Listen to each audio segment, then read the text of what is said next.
I do believe we are now live. Yes. Hopefully you guys can hear me okay. The mic is up on a shelf, way up there. Here's the camera. The mic's over there.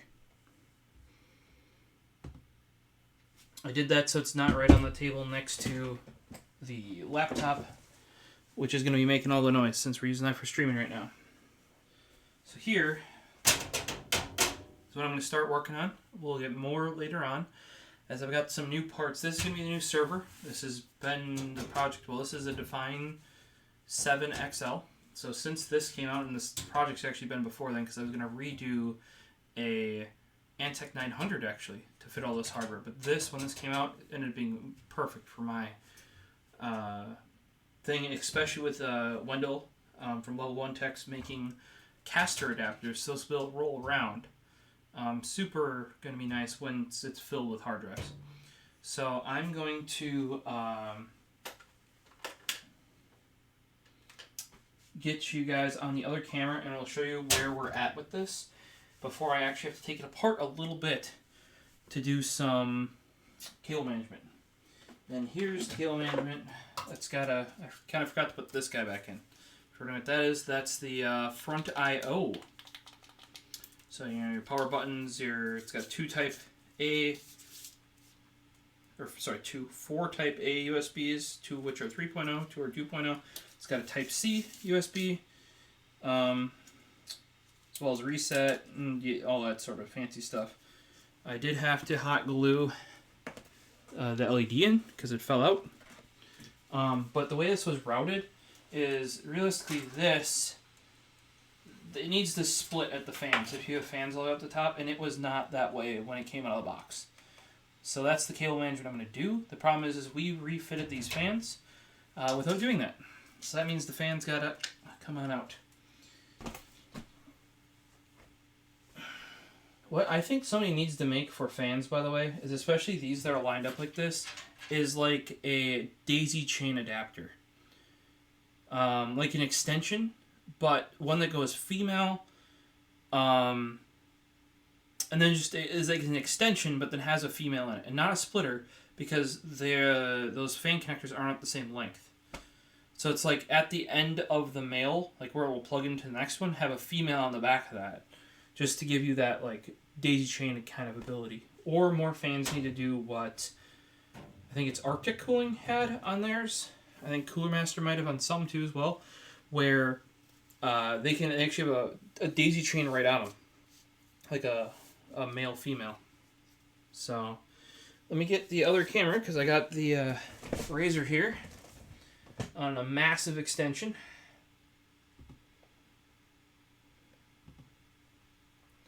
Alright, switch on. Hey, there's my wall. Take a swig here.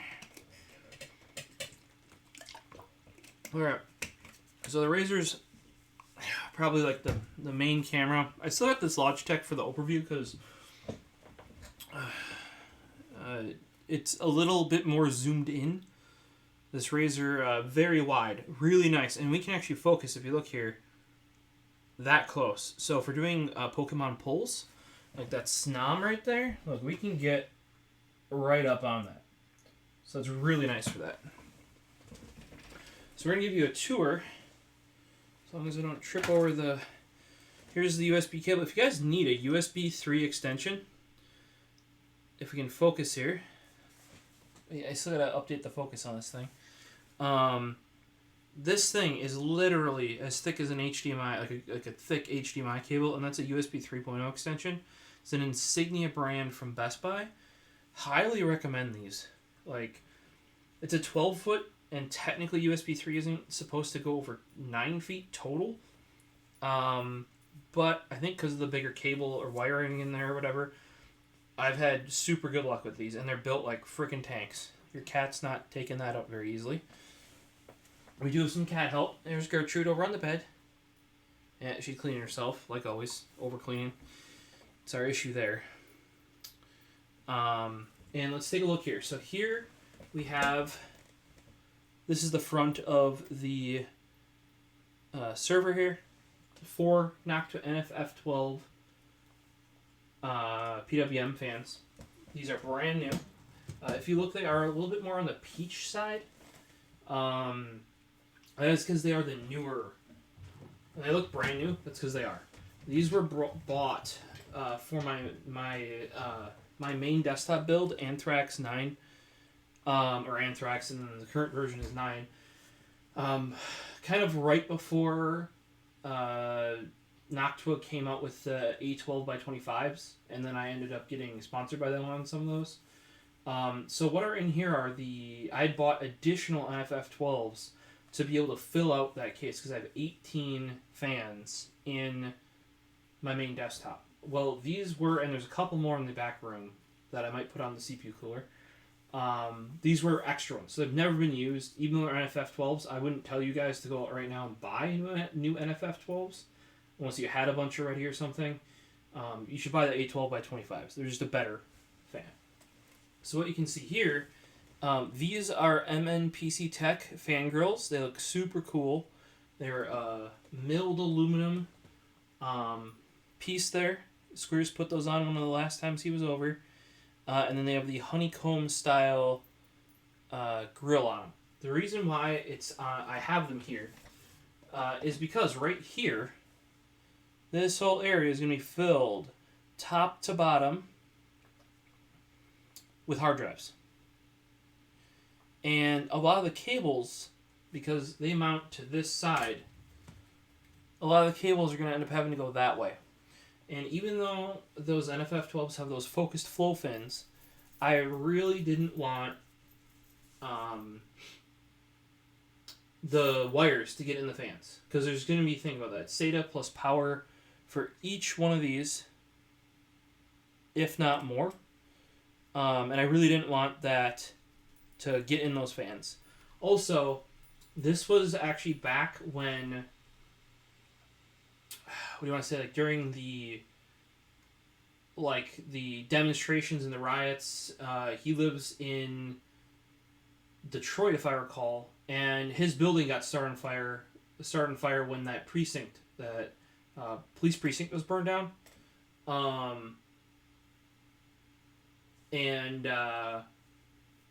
Yeah, so just in support of him, I picked those up right around then. He had 4 left of these, and 1, 2, 3, 4. They're looking really slick. I need to get some more of just the grill material, which he does sell. I've yet to reach out to him for the other fans in the case, but that, I think, you guys let me know, but I think it looks really darn good in front there. Kind of boxes out even more for all the drives that are going to go there, and that's kind of what we're going to have to redo a bit, because when Screws put those on, I was not thinking about it, and that I/O needs to go on there, and half the I/O actually needs to go behind those fans, and also I need to get extensions on the fans to hide back there. I want as few wires on this side as possible, because we're going to have the SATA power, SATA data. It's just going to be more ideal to have as much of that stuff pushed out of the way and cleaned up as much as possible. So let me spin this around. These are my hospital carts here. They're wood, like a decent veneered wood on the outside, but then the whole frame is metal. Casters could be a little bit better, but these were definitely designed to be rolled on like hard flooring. So, yeah, so you can see right there, Memorial Hospital. These things are old, but Royal metal. I don't know how old these things are. Like, that's like Sharpie. Somebody didn't realize that Sharpie does not work on metal. It's still kind of half there, but you can easily get that off if I wanted to. So here's where I'm gonna need, and I'm thinking about just getting just the honeycomb grill part of that, and I think we can fairly easily get that. I just gotta talk to MNPC Tech, or if I can get one more milled piece, I'd love it for this rear fan just to finish that off. But like I said, he only had 4 at the time, and I was just happy to support him. Also got a weight for my turntable to go on the vinyl. So if we back up here, here is the motherboard and cooler that's in here. I did a video about this way back. That is the Linus Tech Tips cooler, like his black cooler with his, this is before Chromax was a thing. So these are just standard this is a standard NF-F12, and with both the orange corners. Now, in order to match the rest of this build, and to make it easier to control the fans, that may get pulled off. Or I might put it in, it should be in push because it's an NF-F12. On the back side here, with these thicker rubber gaskets here, that could definitely be clipped on tighter.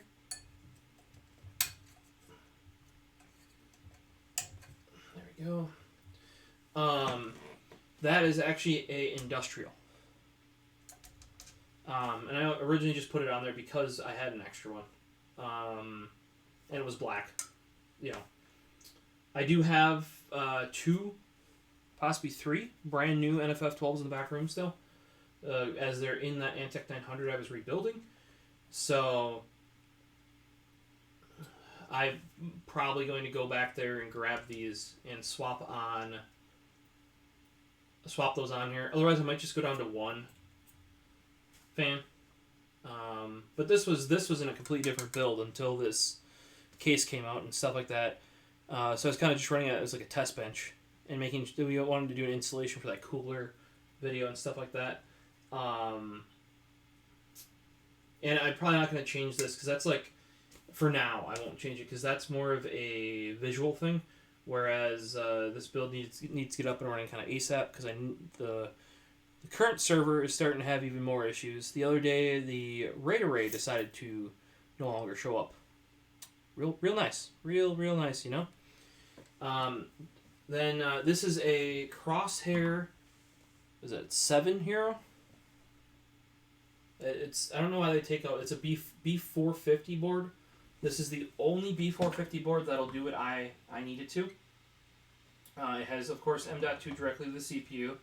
Then it has a X16 slot that looks like an X16 slot, and that's an X4 slot. Well, this is the one board of this. It's not a B, sorry. It's an X470 board. I wanted a B450 board, but no boards did what this one does, and that is this slot right here can be an X4 slot. And what that means is that this other M.2 slot does not go through the chipset. It goes directly to the CPU, which is very important if you actually want to use the actual speed of those devices in there. And so my HBA will be on the X8 slot here, host bus adapter. Basically that's for plugging in the drives. We're not going to have a RAID card, as we'll be using probably Unraid on this to more easily manage VMs and stuff like that. Then this will be knocked down to by 4. This will have a 10 gig Ethernet. Then this will also be a 10 gig Ethernet on here. I have a little extension that goes to a something I can mount on the rear I/O there, or on the PCI Express slot, with a little bit of modification. Like it's a little short extension kind of. And then down here in this bottom slot, X4 that goes to the chipset, that's actually where we'll be having the RX 580 that's back there going in. There's our HBA. That's a block for my 2080 Ti that just died, and there's our 2 RAID cards back there. We got 64 gigs of ECC memory. I think that's 2933. It might be 2666. I know it's 2933, I'm pretty sure. Because 3200 at the time, though the desktop chips could easily do it once 2nd gen hit, 1st gen could only do 2933. Also with ECC, getting these registered DIMMs, I believe, of 3200 just didn't exist. I believe unregistered existed, and I accidentally bought some of that at some point. So I was looking for Samsung BDI in ECC memory. This ended up being crucial. Let's see here. We got crucial 16 gig DIMM, 2666, which now, I mean, like, I know for a fact that this RAM is good and it works in the system. Wendell also helped me with that way back, so this would have been a while ago. This has been a project for over a year now, essentially. If I would have waited, it would have been better, but life happens, guys. But I've got all the hardware. If you've watched our recent live stream, the CPU under here has now been like kind of side graded to a 1700X. It was a 2600. Chibi PC, which is currently back there, got upgraded to a 3900X. So its 1700X could then be put into the server here, and I think the server will be much happier with 8 cores instead of 6, even though they might be a gen older. And then the 2600 will be going in the next project that's coming up that basically, because my home theater PC, instead of being server and home theater PC, will just be, I'll have a server, this guy, and a home theater PC, which you'll see the kind of like base components of the hardware coming together to be tested, like to make sure the RAM's good, and it can do the stuff I want it to, etc. So, yeah, stay tuned for that later in this video. Let me know if there's anything else you want to see about this. I think this part is genius that all of these come out in the Define 7. I believe all models of the Define 7 that does that. This was the only non red or blue one I could find, so white does still kind of stand out, but it's at least like a bit more hidden, I guess you could say. Yeah. But yeah, I'm going to pull out those front fans and we'll get some of that cable management going. And hopefully this will look quite decent. So let's get you guys back over to the overhead cam here with the Logitech. And I'm going to get working. I may have to update the BIOS of this motherboard, and it's kind of a sad thing because it's a bit complex to get it going because you actually have to tell it to use the slot for the PCH when the GPU's in it. So that means you have to drop a GPU in the main slot first, tell it in the BIOS then to switch to this, and then it'll actually register that as like where it should be looking for the GPU. Kind of finicky. Now it's already set up that way, but I did also just drop in that 1700X. Sometimes when you drop new CPUs into these, they reset all those settings, annoyingly. Let me know if I should probably bring this down a hair.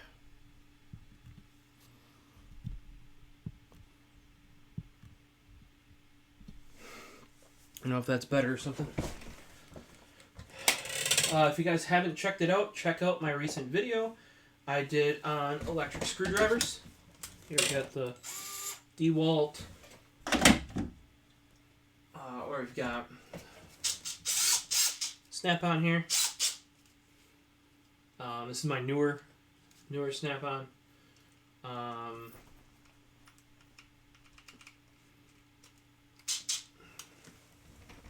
Screws really prefers this guy, the oldest Snap-on here. This one sounds like a little RC car.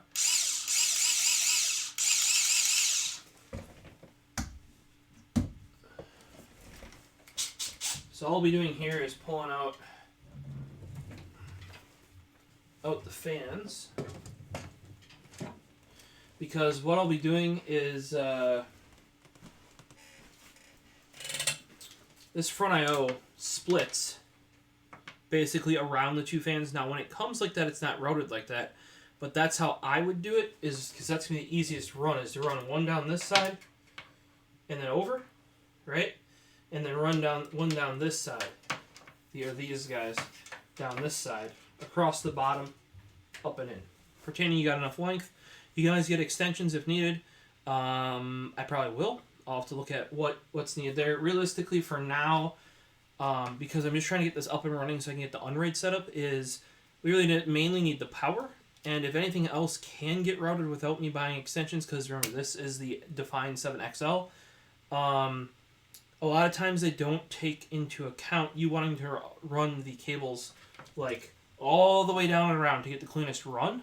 They'll make it just long enough to get there, or they might even use the same I/O. Usually Fractal's better about this, but a lot of brands will use the same I/O on their XL as their normal version, which means it barely reaches on the XL. I may also have to use power supply extensions on this, at least temporarily. Once I know how long I need, I will custom order them from Cable Mod. I do need some other builds as well as Preston does. He needs a cable too, so we'll kind of just get all that in on one order. But for now, all these have to come out. I really wish I would have remembered that before Squeers went and put all those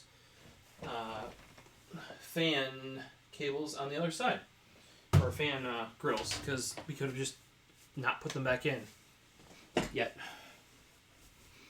I gotta grab another magnet tray.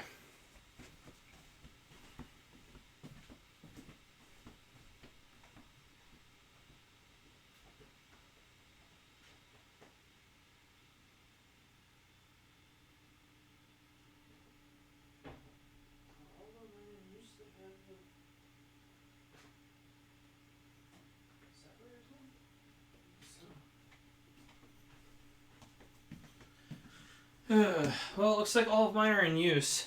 I have some, I'll have to go buy some more, I guess, that have these separators in them that are super handy. Basically, there's just a 4 separator in the magnet tray. There, super handy. I thought I bought some other things that were separated too. Don't know where those went. Since these are all going to be the same fan screw style, I can use these little ones. And I'm okay with putting those on top. Yeah, they're pretty magnetic, but it's nothing like those really, like the big, like these bigger trays. Or even in some cases, I have a lot of these dual trays. I do really like those separated four split ones though. But I have a lot of projects going on. So they kind of get filled, and then I forget to unfill them, or right now we're rebuilding. As you guys might are kind of seeing here, I am redoing the server. Oh, we redid Chibi PC, got a little bit of an upgrade there. Then we swapped some parts into the server. That also means that now the home theater PC will be able to get rebuilt. What that also means then is that the home theater PC's hardware can go into the repair PC. Alright, then once Zen 3 Threadripper comes out, my desktop will get a new motherboard and CPU. And then, so my X99 system will then even be able to go in the repair PC, which will be super duper nice to have a system that new for doing repairs and stuff like that. Especially because it seems like my X79 stuff is really getting like some stuff. If I like on the current one, that's the home theater PC / server, if I boot it with the network cable plugged in, it will just not see the whole network adapter. You have to, when you reboot or shut down, you have to make sure you have the network cable unplugged, and then once it's up and running, plug it in. Very weird issue. Now, in that right now, every single PCI Express slot and lane is used. So I don't know if that's a thing they ever tested or what, but oh, and my desktop as well, even on the X99 system, the reason why I would love to get it off there is not really necessarily like, it's not slow, right? Because I have the 8-core, I upgraded to the 8-core at some point, but I can't drop another NVMe in there. Technically, even dropping a single NVMe drops one of my, just completely drops my X8 slot instead of dropping it 2x4. Just weird stuff like that, because NVMe, that was right when NVMe was kind of like starting to hit mainstream. And like I said, storage-wise, I'm capped. And like platform-wise, it doesn't have a single Type-C port.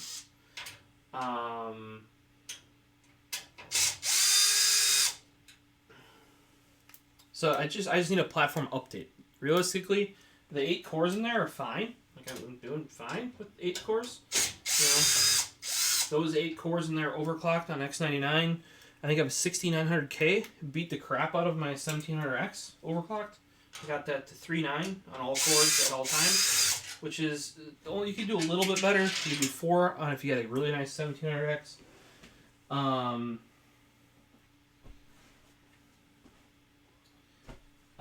Or you could do, like, if you had an 1800X, you could maybe hit 4.1. Some people hit 4.2, but like that's really rare. 3.9, and that was with 2933 memory as well, because even a lot of the 1800Xs would not do 3200 megahertz for that. And that, technically the 6-core almost kept up, but it was still too slow. It was slower than my 1700X in my secondary system, Chibi PC. So that's when I decided, like, oh, I gotta hunt down an 8-core, which by then, and a second gen 8 core is what I hunted down, because I had a first gen X99, 6-core actually. But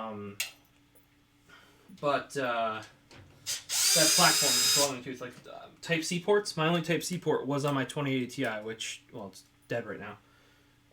So it's just, I need a platform update. But like a lot of people just go with Ryzen.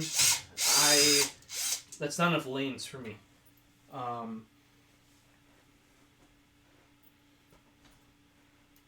And normally, if you guys are wondering, I tell you not to use a drill with fans. I still will say that. Don't. This is removable, so we're good. It's when putting them in that, because realistically with fan screws like this, they just go straight into the plastic. So what you want to make sure when you put them back in that you catch that same groove if you're using the same screws. That's why I also standardized on all the same fan screws for everything. They're also slightly longer, which is nice. So that means, like, when you have a little washer on it, like I add on these, it won't focus because there's a little washer on there. Let's see if we can switch to the laptop one. The Logitech won't focus because I turned off the focus. So you can see the little washer on it that makes the head just a little bit bigger. Much nicer for catching on, like, these front slots. A lot of times, otherwise, the fan screw head is just a little too skinny and might even pull through if you're not careful. But then also all the Noctua fans, and especially the new A12 by 25s, which has a thicker rubber gasket if you put it on the radiator based one. It's just nice to have the extra length. I believe these are 12 mil fan screws. You can find them at performance PCs, versus normal ones are 10 mil, if I recall correctly. So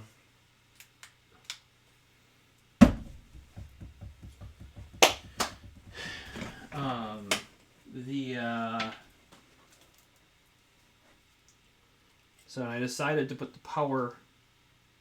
Oh yeah, because the power button and LED actually combine into the same cable with the reset button and LED. Oh, and I deleted the audio, so I'll put some plugs on there so you can't even try and use it. But if you look, that's actually a connector. Here, we'll go to the.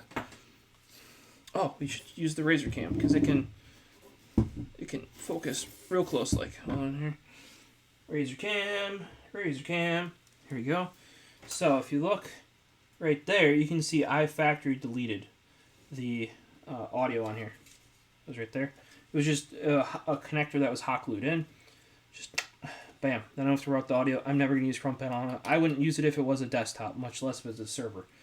So, and then these route down one side, the side behind the fans, and this will route down the other side, in front.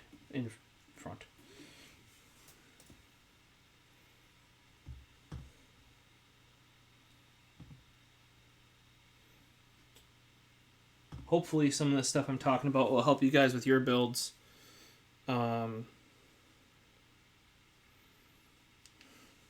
Just planning. A lot of this is just planning, guys.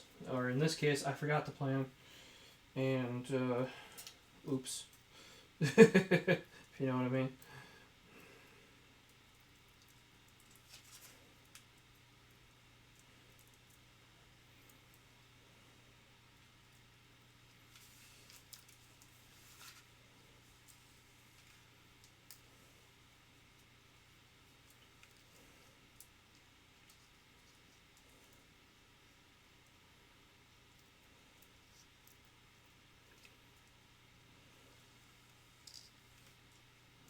Alright, so This guy goes down here. Oh, and this other side has a front panel Type C because this is literally not the highest end X470 board, but like almost the highest end X470 board from Asus. And you're like, oh, I thought you don't normally like Asus. You generally recommend against buying them and blah blah blah. Yeah, well, this is literally the only motherboard of this generation. Now, X570, you see it far more often, and more companies started doing it. With that splitting of that X8 lane. You gotta remember, with first gen, SLI was still kind of viable. First gen Ryzen, SLI was still viable around then. Second gen was kind of getting into that where it's still a marketing term. By the time X570 comes out, like with the X570 Tai Chi, which that wasn't around when I did this, when I planned this. By then, nobody's using SLI anymore. So a lot of the high end boards, a lot of low end ones, if you look at like B series, they'll just go 16X, annoyingly, 16X, and then the 4X down below is chipset, and then they'll have a 4X, like the B550 board I just bought for the home theater PC, has a 4X right off the CPU for NVMe, 16X right off the CPU for NVMe, and then it has a lower 4X that goes to the chipset, and then it has a NVMe that goes through the chipset that, if you use it, disables SATA ports 5 and 6. And then you have your 6 SATA ports, potentially 5 and 6 are disabled. I think it has 2.5 gig LAN, so that's obviously taking up some of the bandwidth there. But if you look at the nicer like X570 boards, they'll split out those 16 CPU lanes. So you might have 8, 4, 4, and then you won't have any like a chipset slot at all. And then that NVMe will just use that chipset slot. It's a much better layout of lanes. Obviously, that costs more money to do stuff like that, and that's why even on the high, like, I don't even think the B550 Tai Chi has a better layout. It might have X8 off of the CPU, which literally $20 more gets you an X570 Tai Chi. So you're better off, like, stick to the cheaper. I got the Steel Legend from ASRock for the home theater PC. That one was pretty good. The Extreme 4 was a little bit better, as it has onboard power and reset, but I did get the Steel Legend for the cheapest it's ever been.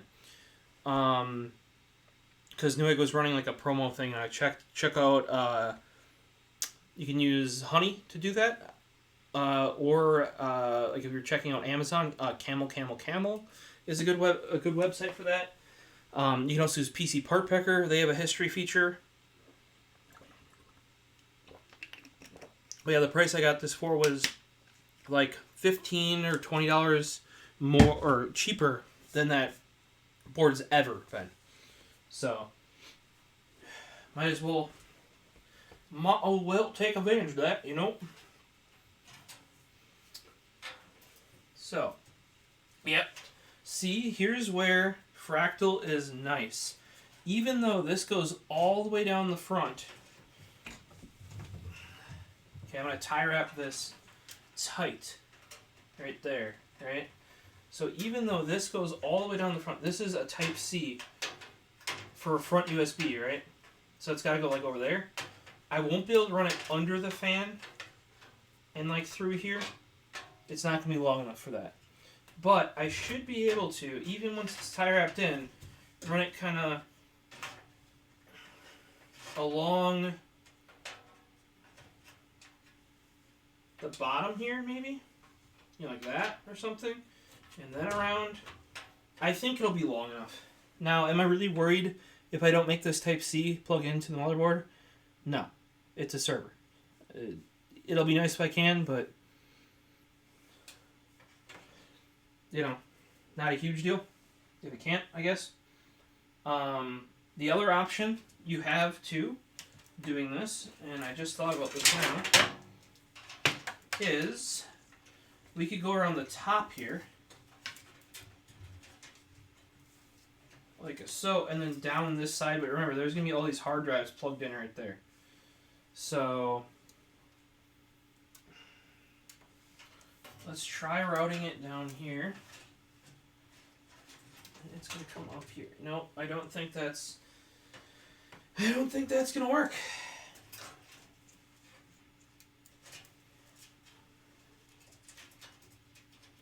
Now, if we do that for the power buttons, I think we can get this.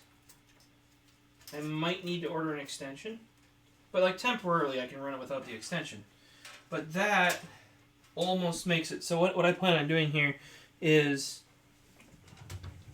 if you can see it, I'm not sure, but I want to run all the way from this corner down the back side here, around the back of the fans, along the bottom, then up and in. That's ideal. Because I can't run across here. Because this whole area right here is going to be filled with hard drives, right? From here to here. So I either have to run it on top and down and around. So like go like this and then down and in like that. But you got to remember the power cable or the power buttons and reset buttons are all down this corner generally for ASUS, or they're sometimes in the middle. So ideally on this, you run it along the entire back of those fans, underneath the bottom fan, along the bottom here, up and in. I may or may not put on this panel, but if I recall that panel, all the hard drives here, basically. So the hard drive is going to cover up that spot there. My issue now is this Type-C cable is not long enough to do that run. And I don't know if they make, we're going to do some quick Google or Amazon Google searching to see if they make an extension for this connector here. If they do, that'll solve our issue, and I can run it that way, and I'll just run it, as far as I can for now, because it's got to go up and plug in here, right about. Otherwise, what we can do for that is run it like, because I'll have no fans up top here. That's going to be a solid top. I'm just going to have 4 in the front, 1 exhaust. If we do it right here, like we're almost too long, if you see that. So, and I think I have to try with the top hard drive in, but it should be doable. Otherwise, I can run it like this. Down. See, it's not long enough if I do that either. So I either need an extension, or I have to run it, like kind of tie wrap it into the top of the case as tight as I can to be able to get it to go down and around here. And I know these are really touchy about their length, because like USB 3 length, it caps at 9 feet.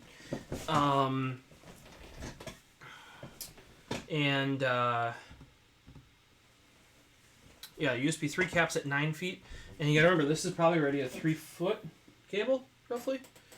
Now most Type-C stuff has like a 1 foot, it's probably like a 6 inch to 1 foot cable. So, but then like say this Razer camera and the Razer camera's got a little bit longer of a cable, I would say. And they have almost max length for Type-C when you plug them in, which means you have to plug them in the back because that front cable already has all the extra length on it. And what happens is it's not even necessarily power, it's data. It just can't retain that far. Let me do some quick Googling here, guys.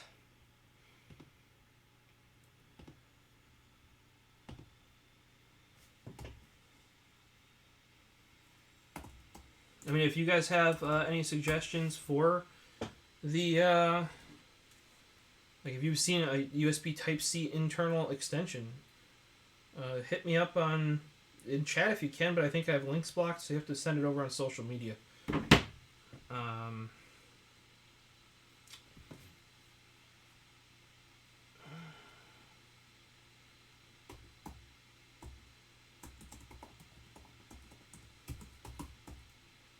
I'm going to search USB-C header extension cable.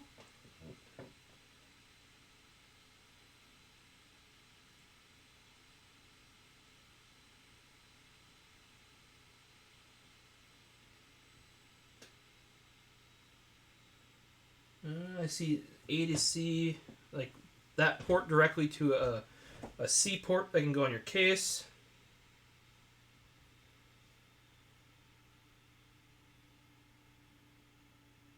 Oh, heck yeah, a 90-degree adapter. That'd be super nice. I'm going to save that.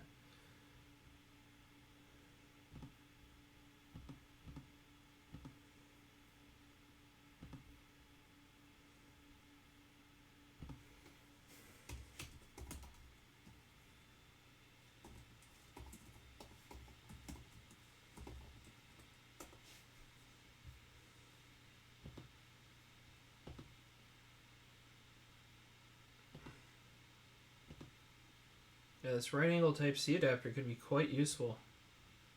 And they have them going the two different directions. I still need a extension cable though.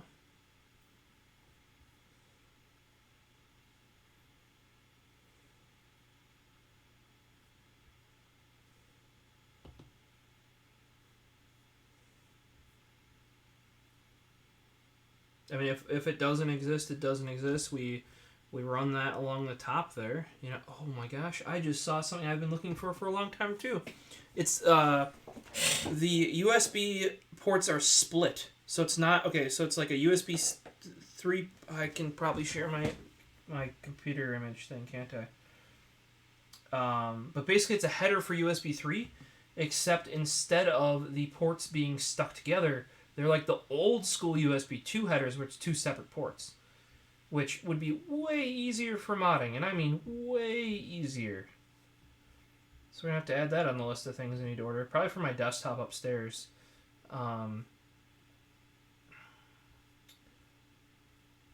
Just because I don't like having any front USB, really, generally. I don't use it. I mean, if anything, I need to run a cable. Like, as in, I need a cable to plug a Type-C thing in. Well, why do I want a cable sticking out the front of my case that I can easily bump? I want that running from the back, plug it straight in. Also, usually, your rear ports are far more better. They're more better, guys. Yeah. Good English, right? What? There's two different versions of this. There's one that has a Type-C as well as the Type-A. That is wacky.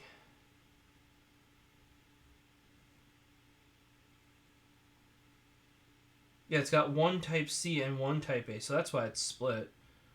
It's fine. It's fine.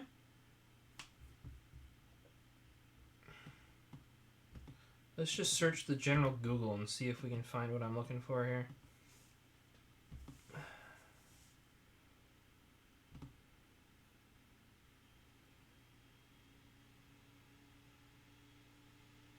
Oh, awesome. Okay. This Mizho has various things that look very useful for Type-C stuff right now. Let's put it that way.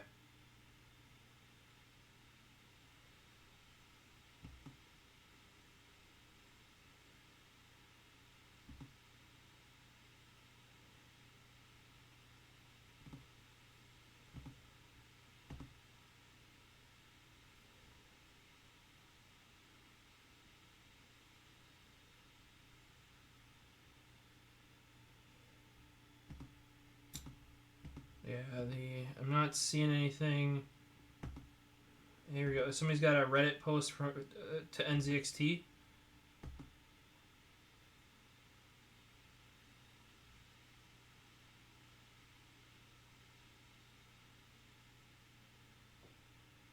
ModDIY.com has some, looks like.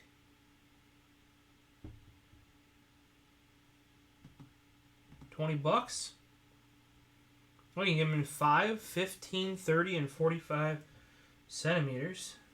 It's a ribbon style, which is kind of not great, but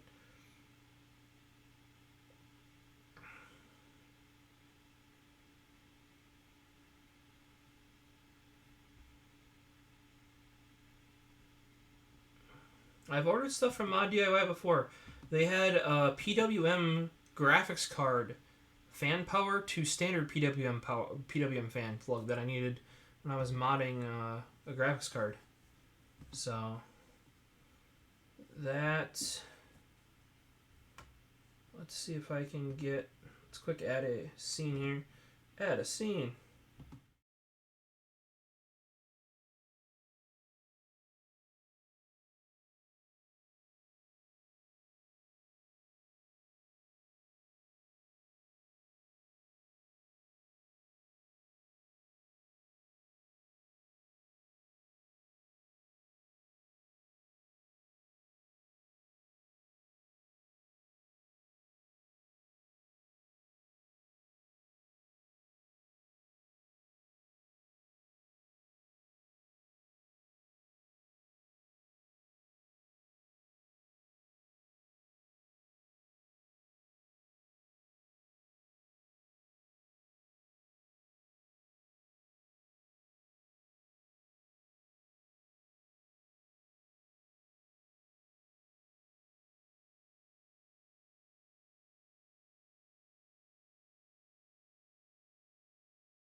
Okay, you guys heard none of that. I apologize.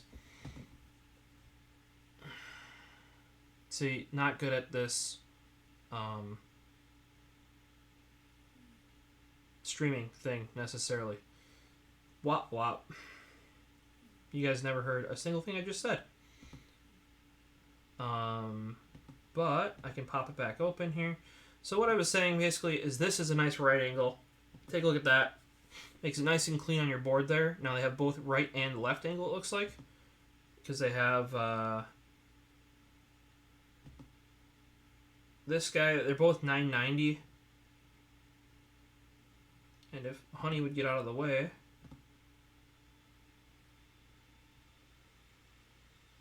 So it's got square and then a hook. And then this one is, I think it goes the, oh here, they're saying, yeah, the orientation of the A and the B are different. So you just got to figure out which one is the one that fits your board. I'll definitely be getting one of those for this build. Really like this because if you notice it's two separate connectors.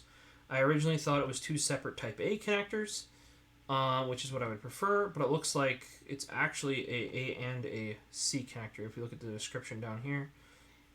It's much better when you're trying to mod things than having this brick of having to find space for like those, and you can separate them as far as you want. So say if you got two chunky USB drives or something, you can make them even farther apart than they make them if you want. And that was far more common back with USB 2 headers. If you had USB 2 headers that came off like this that were only 2 ports, a lot of times they would come in this separated split design.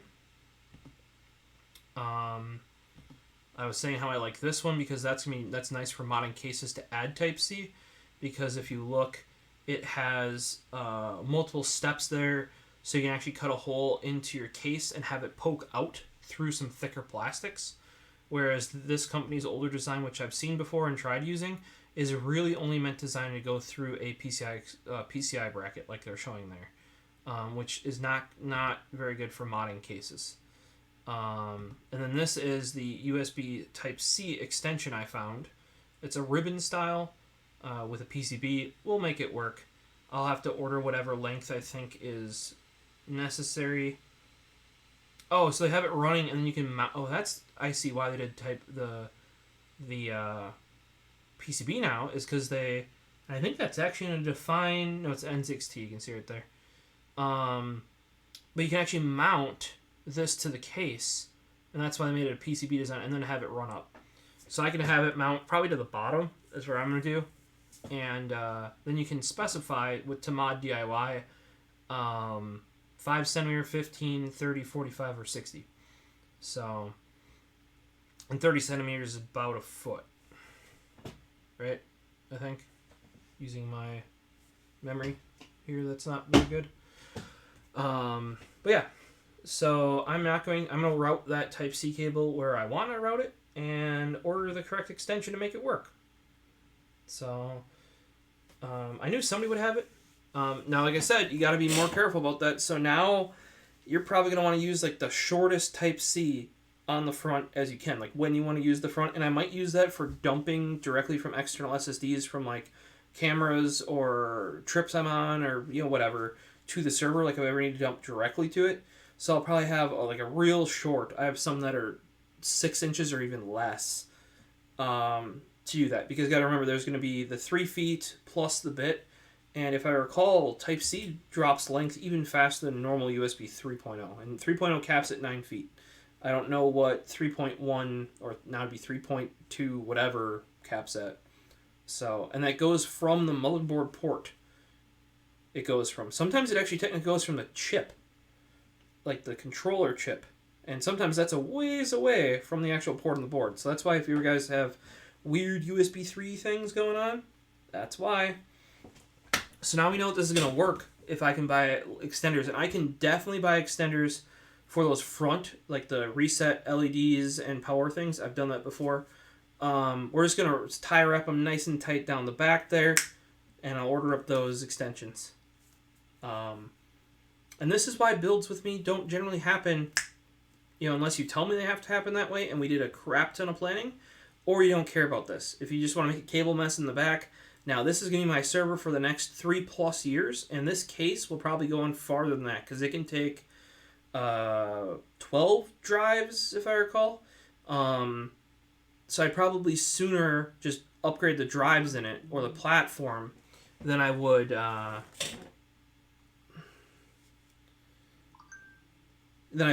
anything else. Especially because I think the CPU, I'll be able to drop a CPU, because this is a 1700X with a B450. I should be able to go all the way up to 5000 series, or X470. Sorry, not B. I keep thinking it's a B450 board because that's what I wanted to use. It's actually an X470 board, so I can go up to a 5950X if I want. So this thing's got a lot of headroom on it. You know what I mean? It's gonna have nice fans, So we got a lot of room. So you want to build it like you're gonna have to work in it for the next 3 to 5 years. Like when you go in there, you're not gonna hate yourself. Remember that. Think about that when you're building builds for yourself. And you got some extra time to plan. Not just I know you want to use it because you want to toss it together, get it going. Or in this case, I will get it going. And I might even use like an external power button so we can turn it on. But I'm going to go back and clean it up before I put it into work, essentially. Like, think about it. I want to put wheels on the thing. We're going to put wheels on it. I got to get my 3D printer up and running. But I need this hardware up and running and the server running probably before then. Because the current server / home theater PC is just getting worse and worse and worse day by day. And now Windows is also on 1909, so it's trying to force the upgrade. And ideally, I can push that out a week. I'd like that done, and the data transferring from it to this within that time period. We'll see what I can do, but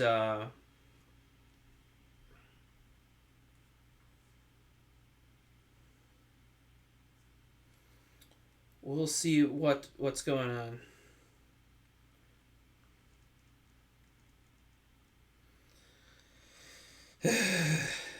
One of my close friends just birthday today, and he's saying being 30 is nice because I can officially talk about kids these days, and it's something I've noticed. That's why I'm an old curmudgeon otaku.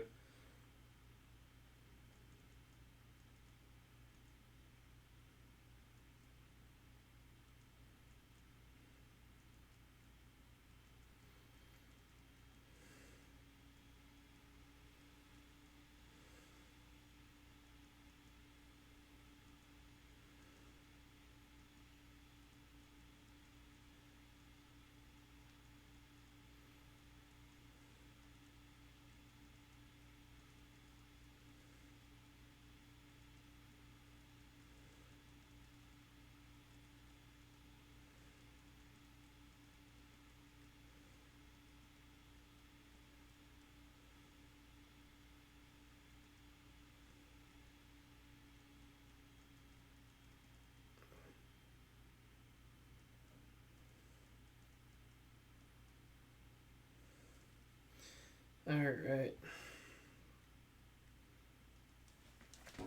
So, we're just going to route this nice and clean down this backside here. Backside. I got some tie wraps in here. I do. These are the tie wraps I recommend. We'll pop over on the laptop here so you guys can see that. Right there. These are the 18 pound, 16 pound, I don't remember. It doesn't say on here. It's either 16 or 18. One will give you stuff, the other one won't. And you buy the 8-inch cable ties. So the pound gets you the thickness because they're rated on how strong they are. Like you can put 18 pounds, I think it's 18 on the here before it snaps. That's what gets you these skinny guys though. And I will tell you, getting the 8-inch, your standard ones of this size are 4. It's much, much easier. Even if you're going to cut it all off, because you wouldn't want to use a cable tie of this skinniness to do something that thick. It's not going to be strong enough to hold it. You're not going to have something that thick in a PC case anyway. But using this, like once you get it around, it's far easier to snake it around all the cables you want. Or like if you're using it in weird ways, you're pulling like this way or something. It's much nicer to have that extra length to work around areas. So just buy them. You can get them. I'm sure I've linked them before via Amazon and other places. If you guys ever do see my Amazon affiliate codes, I do appreciate if you use them. They do help me out. That's mostly how I get, if you guys follow for my mice, that's how I get a lot of those for review, is by using the affiliate money that you guys, from when you guys buy things. And almost none of my mice anymore come from companies. I don't know, Cooler Master was probably the last one that did it. And ever since they changed their PR department, they'll still, trust me, they'll still like my stuff and share it and whatnot. But they won't even send over a mouse for review. I can't even get in touch with the new PR people. So, what you gonna do, right? And they were one of the companies that used to even just send me stuff for, like they would want to know my thoughts on it and whatnot. And I'll give that to you guys for free. I mean, I get to look at a new product, and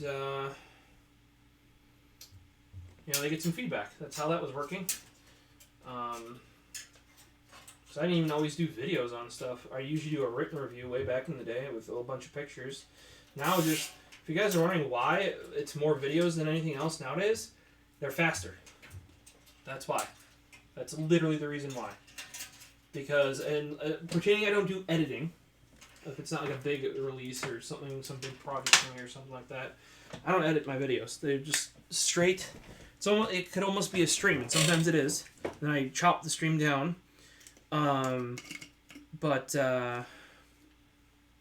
it just quicker because I can just shoot the video and upload it.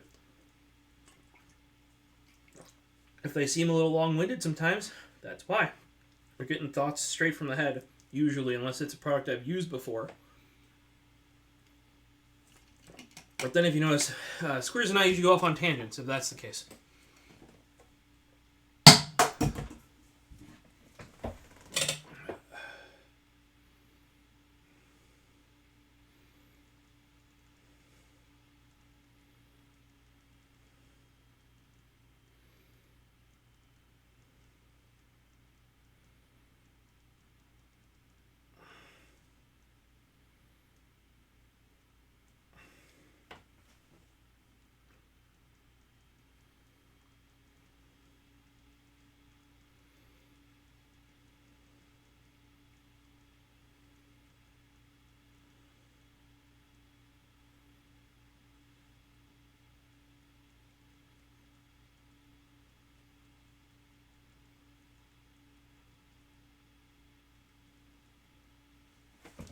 Alright, now here's another thing. A lot of you may try to get these cables in exactly where you want them right away. I need to get a spot to put these that's way more accessible. I used to have like a little tube that was mounted on something, but you really can't do that anymore. Just because the same thing I used to use is not around here, if you know what I mean.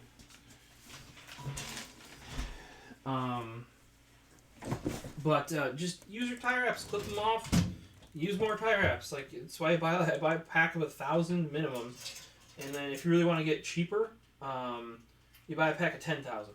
Because that's like $30. Because you'll eventually go through them. Trust me. But yeah, I just keep using more and more tie wraps. Like in this case, we're going to tie wrap this back piece down nice and tight like. But then the fans will have to go in, and the fans have their cables that go down that back part there. So then I'll have to tie wrap those in as well. Excuse me. And that is, I'll probably have to clip the existing tie wrap because I want this cable to stay where it's supposed to be in the meantime. You know what I mean? I don't want to, like, how else are you supposed to make it line up? I used to try that where, like, oh, you kind of get stuff loosely in there and then put a tie wrap on there, but tie wraps are cheap. It's far easier to just put your cable where you want it, tie wrap it down, and then clip it and put another tie wrap on it. It just really is a ton easier doing that way. One of these drawers, this drawer is generally new tie wraps. The other one is cut off tie wraps. Tie wrap graveyard of sorts.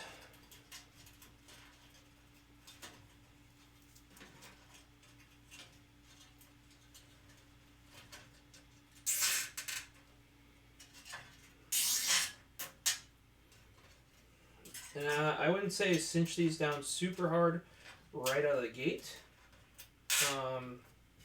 Because in this case, I gotta get this top one nice and tight up in that corner here. And it's not really supposed to be a tie wrap point, but I need this cable out of the way of these fans, right? Because these fans are gonna be right here, you know, and then they kind of, they'll run into those cables back there otherwise. This is already just so much cleaner. And if you don't have tie wrap spots where you want them, you buy little stick-on tie wrap guys, which I can grab. Let's switch over to the Razor camera. Here you go. I have mine labeled 1.1 inch, so an inch, 3/4 inch, 1/2 inch. Here's your standard ones, stick-on tie downs. This is large size. Yeah, this is your standard size. This is actually a little bit big for most computer stuff, unless you're on like a 24 pin. Make sure when you buy these, or if you have any questions, ask me. I can link you the ones that have the 3M double stick. Make sure you get those, otherwise the next time you get into your PC, they're going to be falling off. I'm sorry to tell you that, but they will.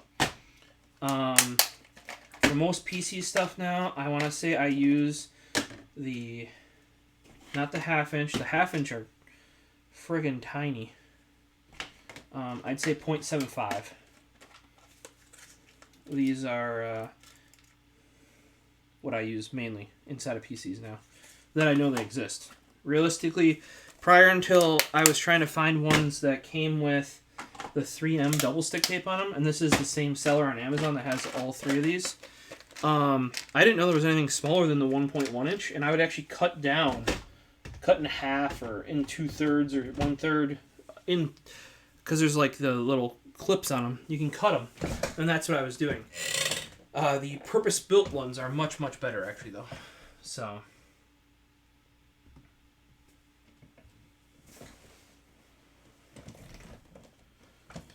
alright. We should probably get on microfiber. Clean this guy out. We'll get a chance here. Right back.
Alright, get yourself some cheap microfiber. Right here. I don't know how long. These last me for years. I could order a big... I have some nice ones. I always get 3M for the nice ones. If you guys have a better brand than that, let me know. But the 3Ms have a nice floofy side. If you want to be real soft, or they have something that's much smaller on the other side, which is super nice for certain things. They have those two different ones. That I'll use on like monitors and TVs and stuff like that. Or if I'm cleaning up something I'm a bit more whatever about, but or I just want to get some dust off these PC things, or if you know you're going to be sticking in a dirty environment, just get the pack of 20 or whatever you can get. They're like automotive ones. Plenty. Alright, so I think what we can do now is really ratchet this down in place. As well, if you guys are wondering, the other reason why I removed that audio cable was because it's now way easier to manage. I have one less cable that has to come down this back area that could get super tight behind these fans. And reaching in there, that is why you get your extended wire clipper. There's only one brand, like Menards has their own brand of these. There's a couple like shitty brands on Amazon. This is the only good one from my experience. Pro America, made in the USA. And not that like, oh, made in the USA makes it better and blah, blah, blah. It's the only good one I found though. And I say no coincidence that it's made in the USA, because all of the like cheap ones, like from Menards, it's like the really low end line. That's where I first found these extended clippers. They're like a small clipper, not a flush clipper, but then they have an extension on it so you can get them in there, you know, to clip things. They don't grind them on the cheap ones correctly, so they actually clip. Like you can hold it up to a light and you can see right through it, because like one edge is ground way longer or shorter than another one. How are you supposed to clip shit then? Right? You know what I'm talking about.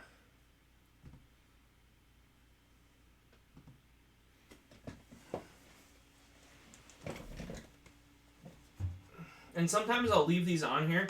Like, I probably know that these are coming out, but these long leads are also going to get in my way of putting in fans right now. So I'll clip them off. A lot of times if I know that that tie wrap is just going to get clipped off in the next 30 seconds or 10 minutes or whatever, I won't even bother clipping the length off of it, because it's going to be gone. Now, we're just going to take the other side, because that's going to go along this edge here with the fans there. We're just going to take that and toss it up there. And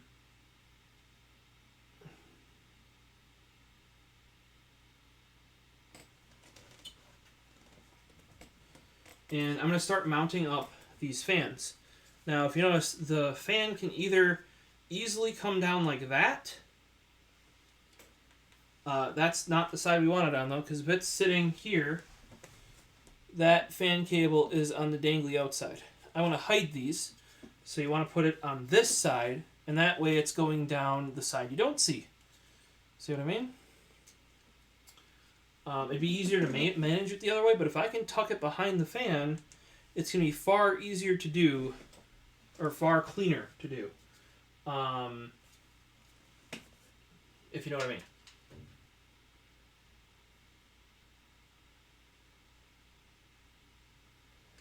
And I can tell you we're going to need a whole bunch of fan extensions. And I might actually start on the bottom and work my way up. You know, like so. So that's as low as it can go, I believe. Without me, like, doing weird stuff.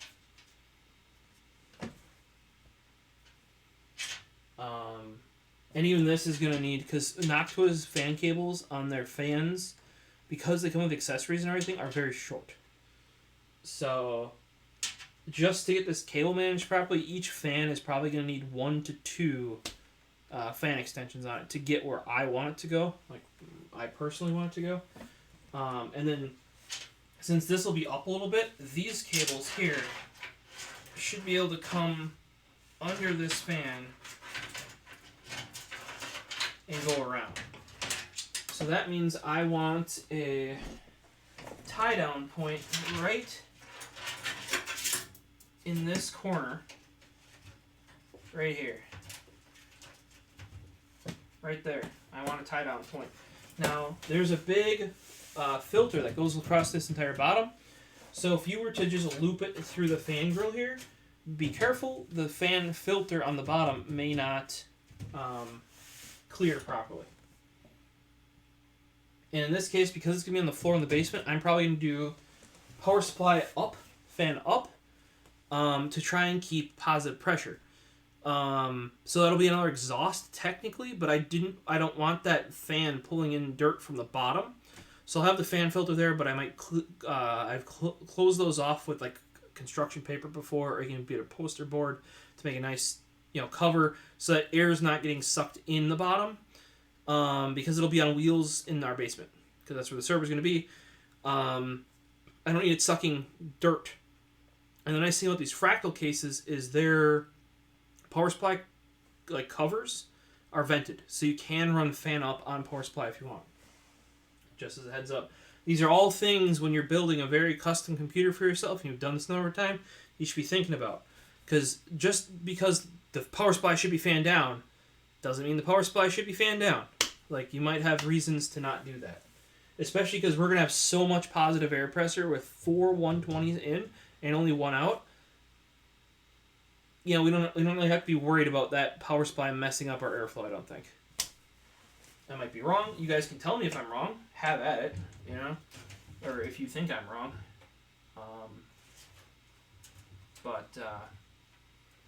Yeah. Good luck with that. Not saying I can't be wrong, but yeah.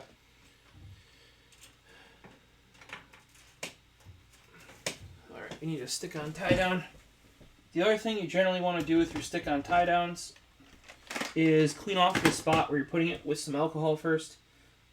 Just use the same rubbing alcohol that you use with your, like say I'm going to try this 1.1 at 1 point. Yeah, see, that's too big. And it's too tall even. I don't know if that would clear under the fan. Now, I always try to use the biggest one as possible because then you have the most surface area that it's going to stick on with. But like I said, these 0.75s have really been the champs. Like that fits right there. Perfect. So now what my suggestion would be is get yourself a piece of paper towel. Get yourself your 91% isopropyl alcohol, because getting anything higher in the US is really hard, and it doesn't really matter. Oh, and I kept the old cap, because they don't ship them this way anymore. But this cap, which I finally found the other day again, has the squirter on it. So what that means is, like, you can actually... Rather than the old one is like a really... It's almost the same as if you just unscrew the lid. Or the newer ones, which I don't like. You just go over here, clean it off. Right around that area. Let her dry out. It can mess with the paint / powder coat. Be aware of that. But that's actually a good thing, because A, it's on the inside, you're never going to see it, and B, this will adhere better.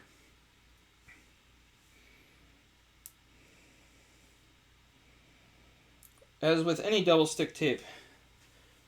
And because that's alcohol, she's almost ready dry. Once it's dry, we will apply.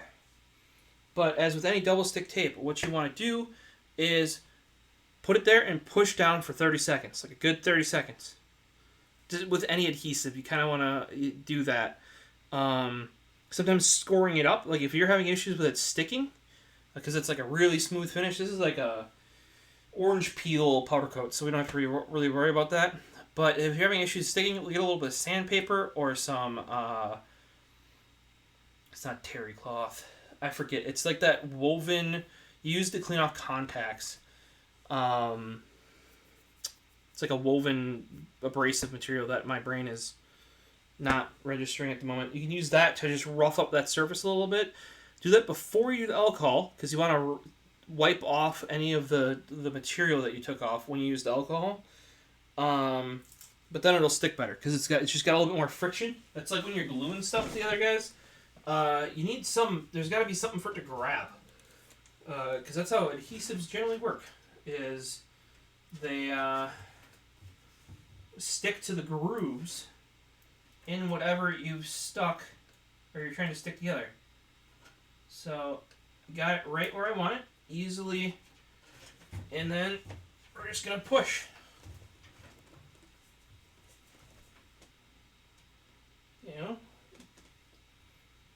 And if it was like a piece of tape, you could like go up and down it. A lot of times it's called like burnishing, I believe. And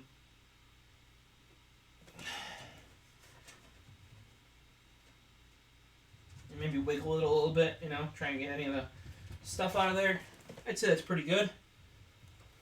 I also don't put a tie wrap through that right this second and wrench on it. You'll rip it right off. Give it a little bit. I'm going to put a tie wrap through it. I'm not going to wrench on it, however, though. So, I'm going to put the tie wrap through. Oh, and by the way, the bigger the standoff, the bigger the tie wrap the holes are for. Some of these are wide enough where you can even get 2 of your standard sized, like your 40-pound tie wrap. You can get 2 of those through there on those bigger ones. On this size, you can probably get 2 of these 18 pounds through there. Just be aware that if there's pull-up tension on it, remember, because you're using that to hold cables to it, it can pop it off. Even with the nicer 3M adhesive, even if you used alcohol to wipe it down. So try and don't make that much tension on your cables. Just try and use it to route the cables. Like eventually, once your system gets hot for a while, you can probably remove all the stick-on tie-downs because the wires will just be molded to that section. That's why, like when they do the car cabling, like for your car, your wires in all your cars and stuff, and running it through all it, they'll put it in like an oven and bake it up to make it much more like the rubber much more flexible. And then once it's in there, if you notice, it's like real stiff, even though it looks like it's like molded to your car. That's because it kind of is. They put it in there when it was a bit warm to make that easier.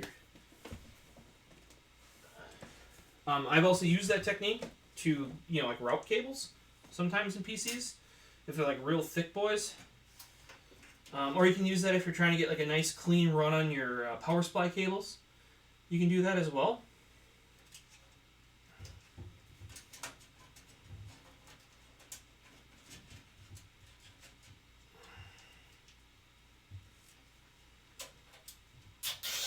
See, now we can put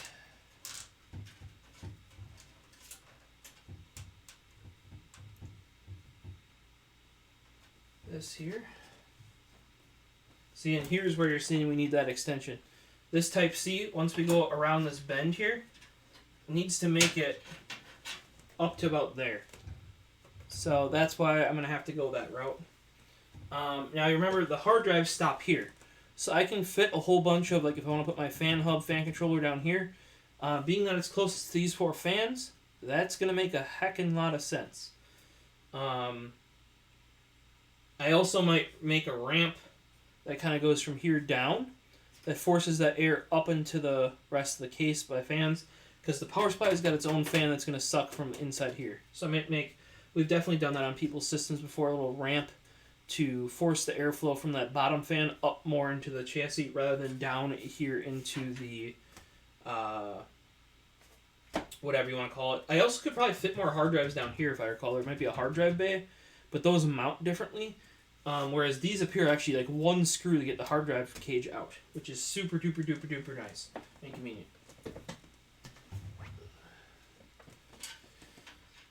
So if we get this guy right here in his lowest position, which is right there,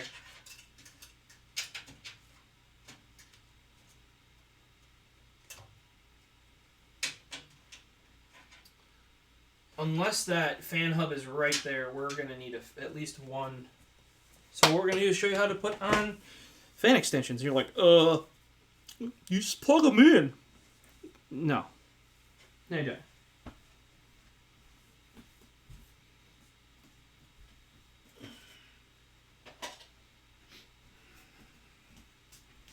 If you just plug them in and you're moving your cables around a lot, they're going to fall off. What you need is some heat shrink. This is 3:1 5/8. I got a 50-foot roll right here. Here's heat shrink. This is not adhesive. You could buy adhesive if you're truly worried about this. But the way I do this, you're not going to be worried about adhesive, because just the function of this shrinking over the top will be enough to hold it perfectly. Like, it'll never come undone until you cut off that heat shrink.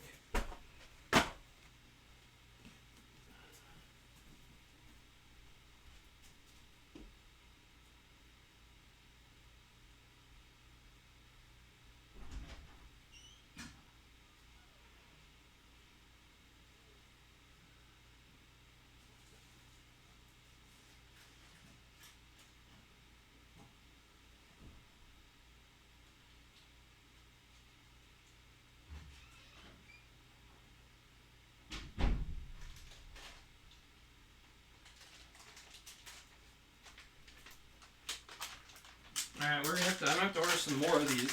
Probably, 'cause I'm gonna use them up right here now. But let's get back over the Razer cam here. I'll show you why I can for sure say that it'll never come undone. Let's grab our fan here.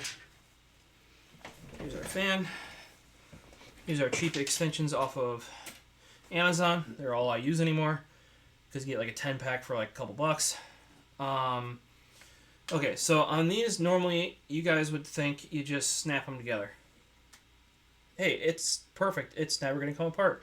Actually, once you start cinching down these cables, there's a lot, and I mean a lot, of just light little amount of tension, and that can very easily, maybe not pull it completely off, but just pull it a hair off, where it's like not snapped in all the way, and just basically you tightening down a tie wrap that pulls another bigger cable than this can like pull that out. So all you do with the heat shrink is you cut a piece that can go over both of these square ends, and that 3:1 5/8 will shrink down, or nearly. It's a little bit big, I think, technically for this, but I have that because it fits USB cables, and I have a 50-foot roll. There's probably a smaller size that would be a little bit better specifically for fan, or I use this for RGB as well. And what you do is you have it shrink down on both sides of this square right there. On both sides of that square connector, you'll see here in a second, and it'll never become unplugged, ever. Literally cannot be, because there's no way to pull it. And it's just the best way I have found to connect a lot of these weird connectors that are in PCs that are basically like friction fit. And realistically, they need better connectors. The fan connector is far better than the RGB connector. The RGB connector is shite, for those wondering. And yeah, you only need it. You don't need to go all the way to the other wires and make it look. You can try to make it look all pretty, but even with 3:1, that difference there is pretty substantial. So we need our heat gun.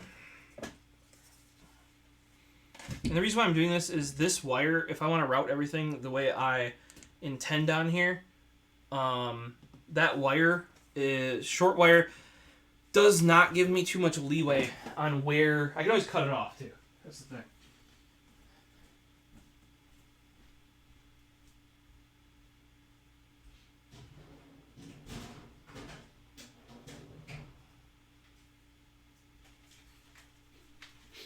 Alright, so here's our heat gun. Coming in hot. Here's my suggestion for a heat gun. This Milwaukee one's pretty okay. Really, any of the ones that just have it on and off. You know, you don't need that. Usually the digital ones with the temperature, blah, blah, blah, blah, are... there's two temps on this.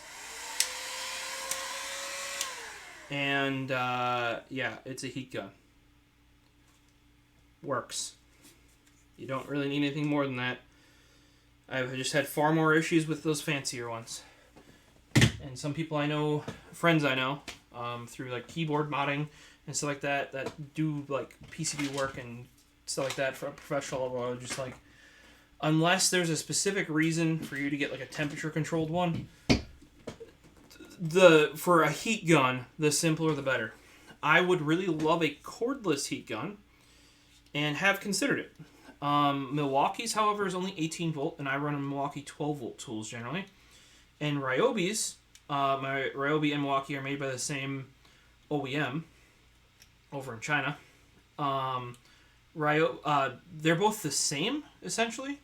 And the reason why that's an issue is they don't have you can't just turn it on. Like here, heat gun's on, it's warming up, right? You have to hold the trigger down. And heat guns are not a thing that instantly go from off to hot. And also, apparently, they don't blow that hard. And a lot of times with these, you want a lot of blow because it shrinks around. Like, that's what blows the hot air and shrinks the heat shrink.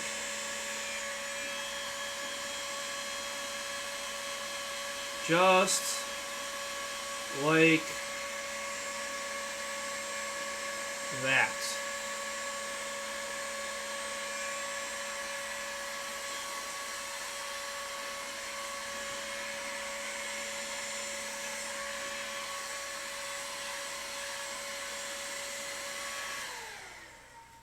And as you may or may not be able to tell now, this right there is never coming unplugged. Now you can take a knife or a pair of flush cutters and snip that heat shrink off. But because it is it goes over the connector here and the back of the connector there, there's no way for it to physically become unplugged. This is also how I do, like you can see, I used to use electrical tape, and if you watch Gamers Nexus recent videos on PC builds, they've been using electrical tape for the RGB connectors so they don't come unplugged, because RGB connectors are even worse than this. There's no clip, there's not even a housing they snap into, it's just friction fit. So they like electrical tape them. You know what works even better? Heat shrink. And you don't, like I said, you don't need the adhesive heat shrink because you're not worried about it pulling out, because once you get around those two smaller ends, the big connector where it snaps together, there's no way for it to get past that. Like, it cannot unplug at this point mechanically. And thus you don't have to worry about it anymore. You're done.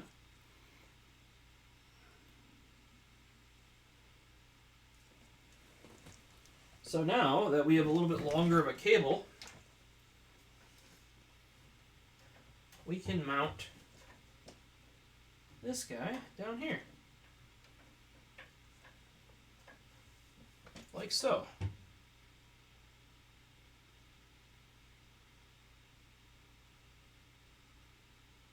Or do we want to go top down? See, my issue with going top down is I don't know where it needs to be. Well, you can figure that out pretty quick, I guess. Top down puts our top fan, it has to be right there.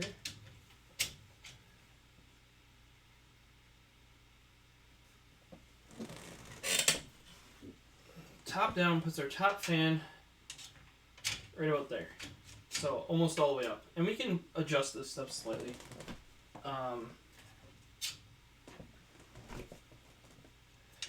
And I think I want to do top fan because it's going to be easier to cable manage the cables top down.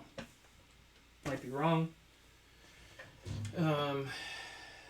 But I think we're going to need more extensions than what I have.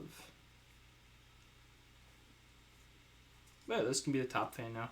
Now, top fan being up here, as you can see, this cable, even with an extension, doesn't make it to the basement. So we're going to need 2 extensions. Now these extensions via Amazon, like I said, were, let's check.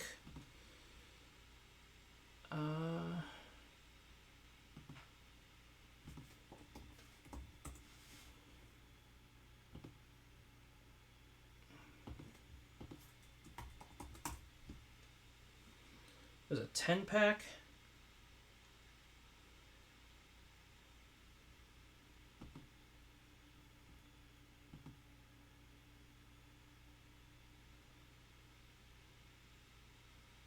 $5 was $6. Well, here, I got the bag from Amazon right here.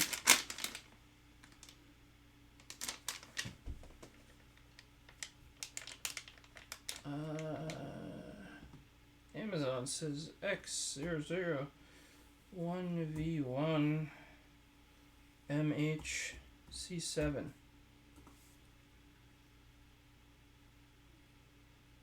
Bloody hell.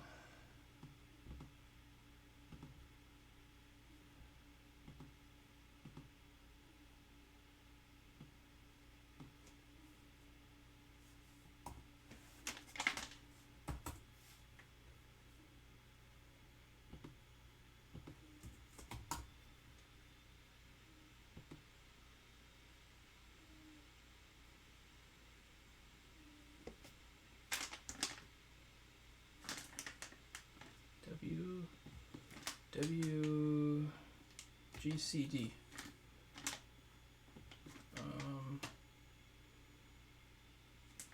10 pieces.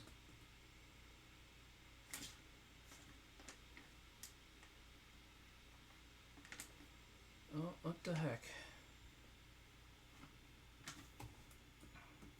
X001 V1 MHC7.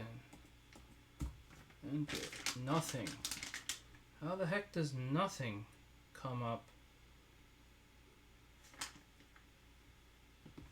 Let's check my email. 10 PWM.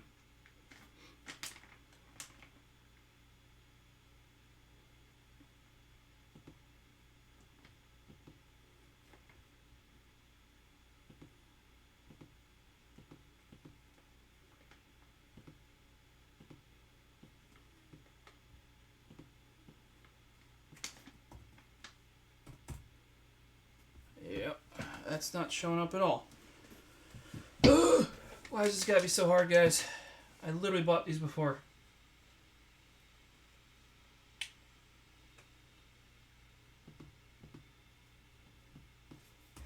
Ten fan, 10 cable.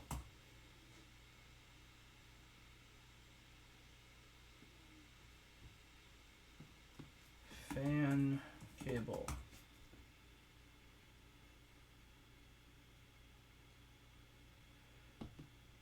Okay, we got Daedry equal by UEB. That's another 5 pieces though. PWM.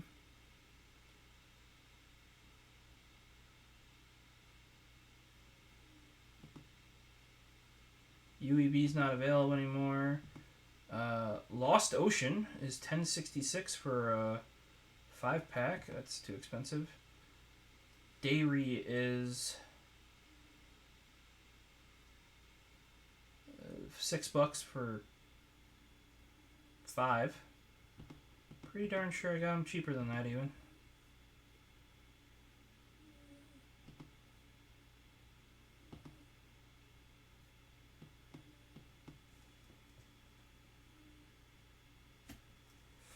Pin maybe?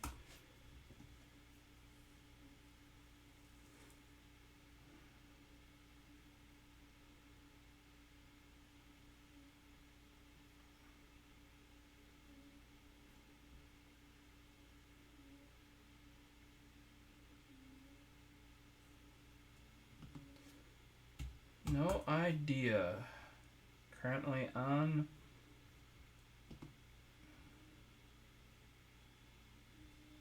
those fan connectors.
Ay, ay, ay.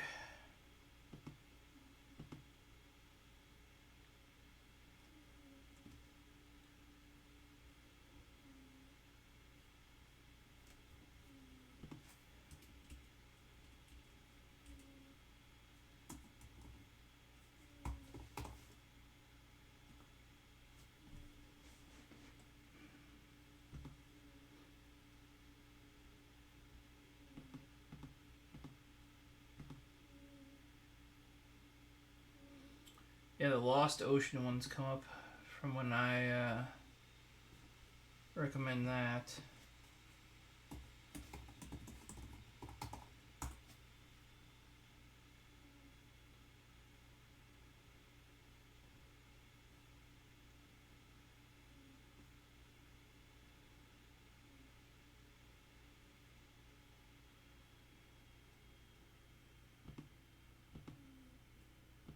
I obviously bought these before. Right here. See?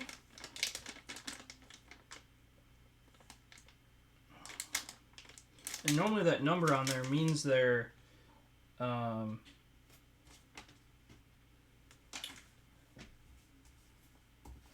that's like the part number through Amazon, but GCD 10 PCS 4 space pin PWM for computer.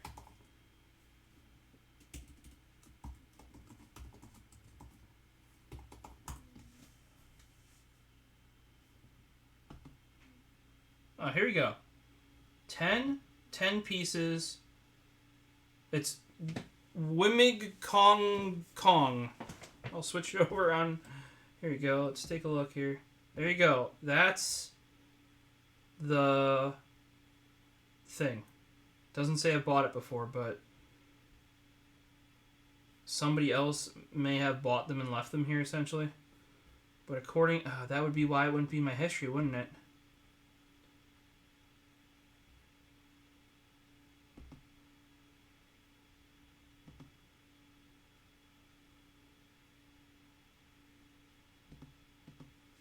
If we get rid of the MX here. Yep, this is it. So these are the ones I recommend. These are actually a little bit longer. Because I think these... I'll add that to the cart here. I'll pop this over into chat. If you guys are interested,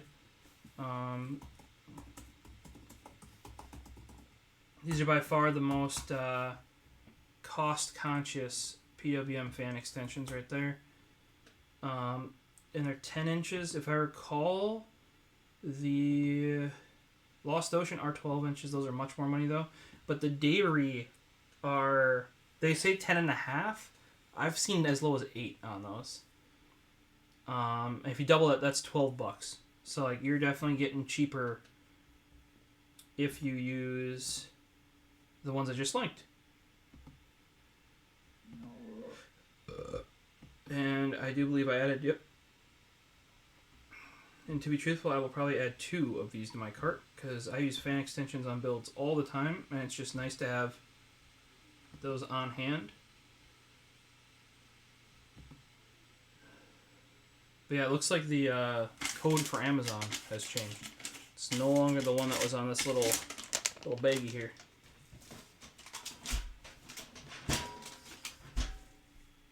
And like you could use Noctua ones, but those actually get like super bulky and they're hard to move around. These are probably in the same level of that.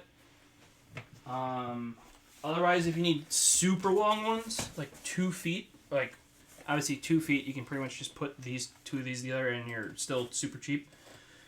But if you're trying to do like a really clean build, like on my big build Anthrax 9, you can go over to Performance PCs and they actually have like, and I've used these for redoing RGB as well because they're cheap enough. But it's like a couple bucks a cable, like multiple dollars a cable. But you can get them not sleeved at all, but just black wires in 2, 3, 4 feet long. Which, if you're running them like all the way around a whatever you want to call it, a case, it can be quite helpful.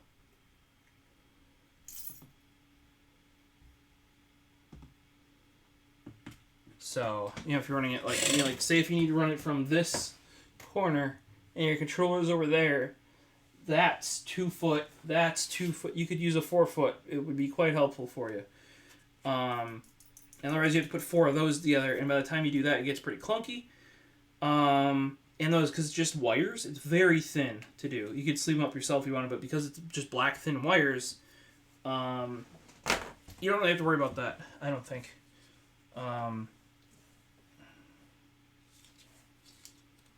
If I guess I was doing more of a presentation-oriented custom build, instead of putting all these together, that might be what I would do.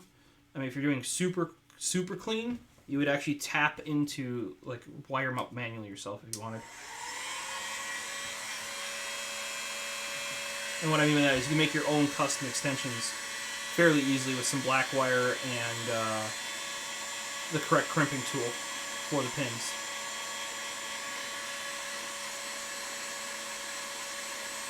And that way, like, you just have the fans plugged right into that custom-made extension.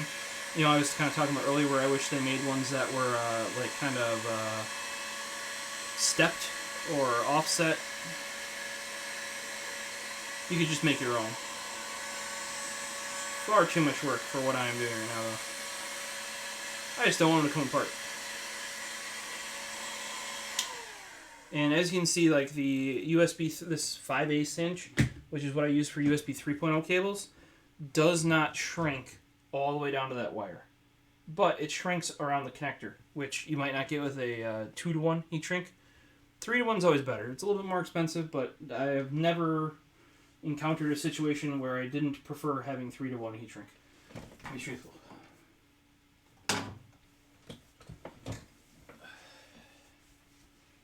Now for putting fans back in, I always say use a screwdriver. And in this case, we're using a standard, like, you could use a ratcheting one if you want. I just feel like I get better feel with, you know, like your standard, just, and this is a full shank, comes out the other end, even better feeling than, you know, like your non-full shank screwdriver. But, just because you want to really feel where these grab.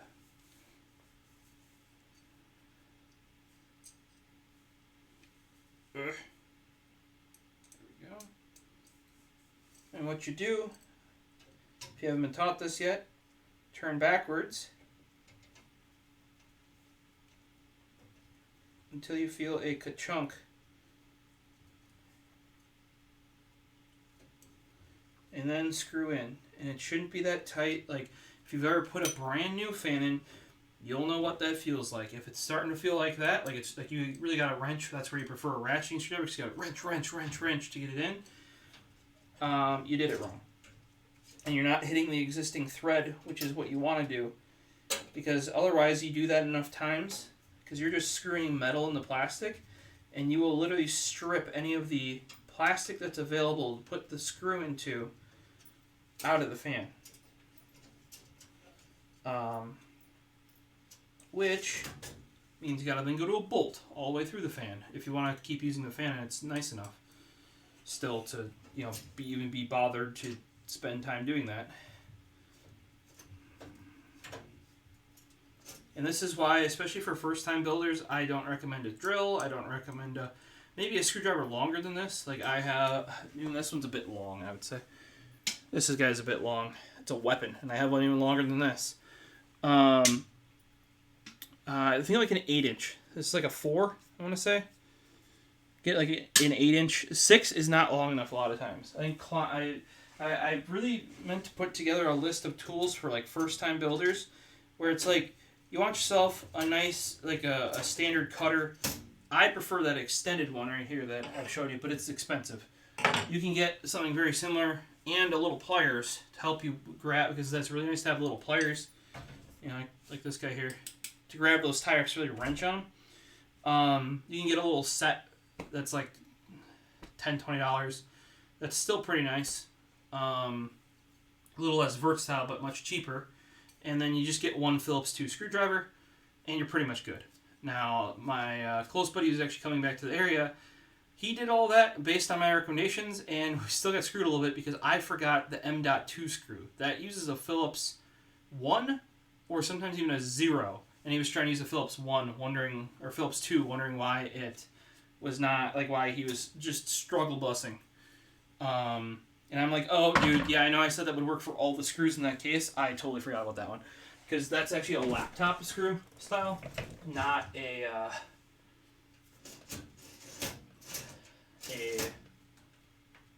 what do you want to call it, like desktop screw style. So this either going to go up here and we'll put a tie wrap there, or it'll go down more and we'll be able to tie wrap it. And we may even have to put one more extension on here, for those wondering. Because I don't know yet where my fan hub that all these plug into are going to go. To be truthful, the server will run fine, even with all these fans in here with the sides off, which will probably be how it'll run initially. But I need to get all of this stuff in, like the inaccessible behind the fan area in, so I can put hard drives in. Because it'll cover all that up, you won't be able to get to it.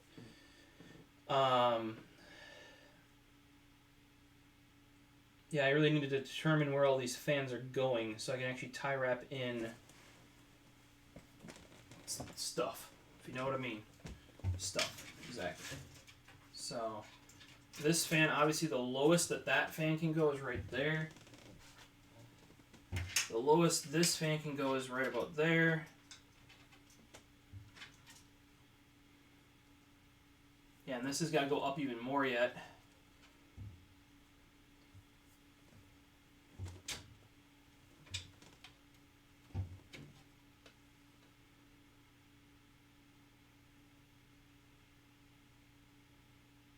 Yeah, because that fan's got to go. So it's almost all the way up that it's got to be.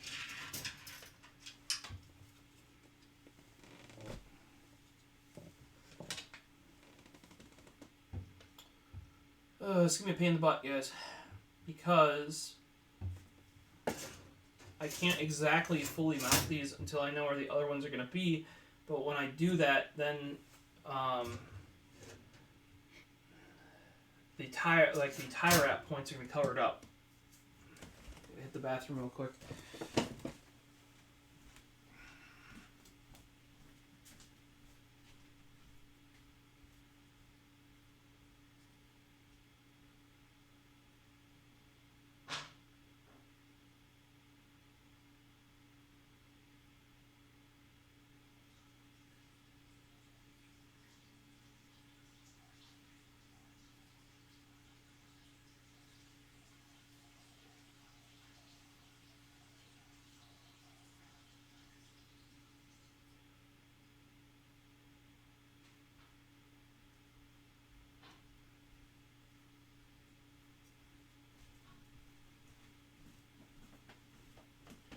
Yeah, and the other reason why it's kind of easier to use those, like these extensions here, rather than using like the 2 foot to 4 foot plus long ones, is I don't have to special order them.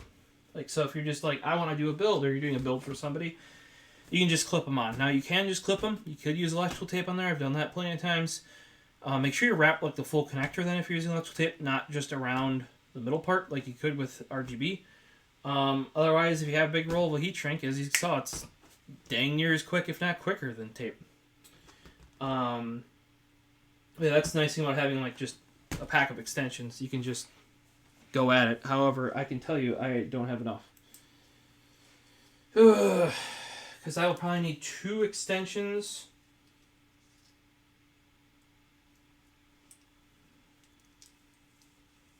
I'll have to go see if I have any more elsewhere. Because I'm going to need 2 extensions for the next fan for sure. Possibly one definitely for the one below that, and ideally one for the one below that.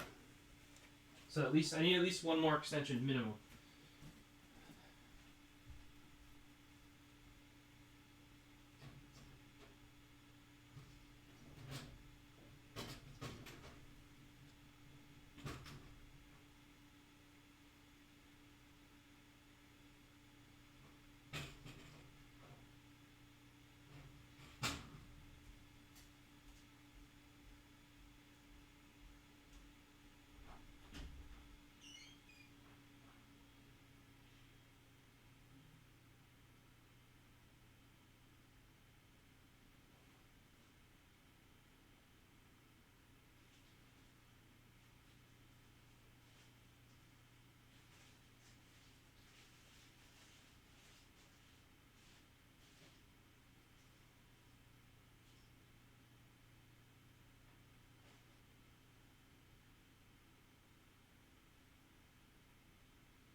Well, I guess here's why you come here if you ever need to build your PC. In this box here, we've got, here's one of the ones I was talking about, Mod Right Blackout Series PWM. They're 48 inches. That probably is overkill for anything but that rear fan.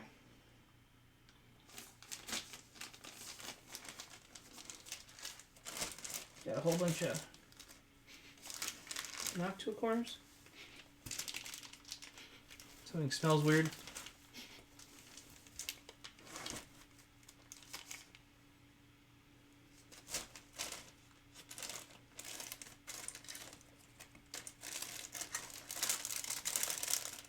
Bunch of splitters are in here.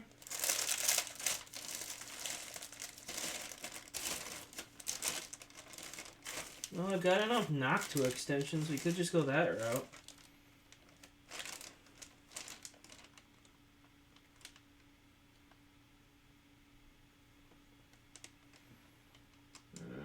But then I just did this fan this way, and I would like to keep the same thing going here. Okay, so let's see. If this fan needs to be almost all the way up, let's stick one extension on it and we'll see how far it gets. We might have to add an extension to the bottom fan once I get more in. Hopefully that's, I mean, it should be out. Fuck. It should be down there, so it shouldn't be too bad. So here's one extension on this one.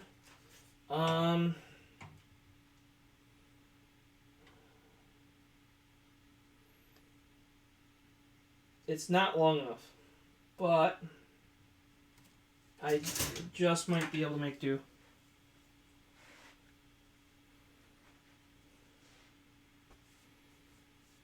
Yeah, I think we'll use one of these moderate ones. Those 48 inchers. Oh, I might actually have more of those really long ones. Hold on.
Alright, well I found a single 2-footer. That's not new. So I might be able to use that for that back area there. I'm trying to think about what I want to do.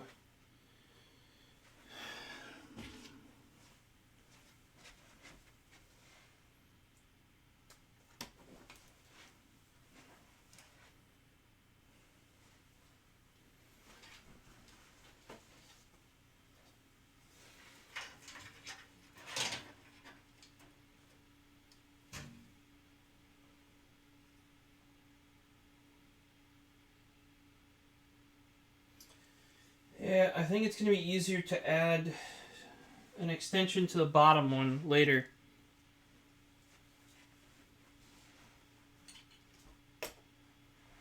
Have 2 extensions on the second to the top one, right now. And then add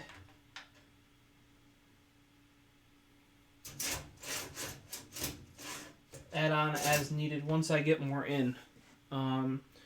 Just because I only have 2 of those 4 foots. I have 1 2-foot, which could solve the top one essentially. But then I have to order more of those if I want to keep it consistent. And also I don't have, I could just do all Noctua ones. We got plenty of those.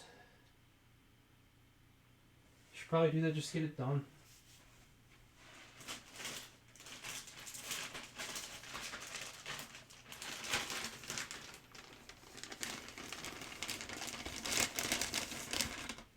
For black Noctua cables, 1, 2, 3,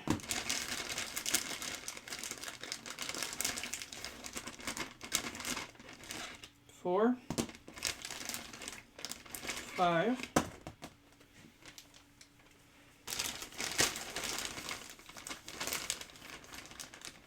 6. I think that should be enough. We might even have a 7th.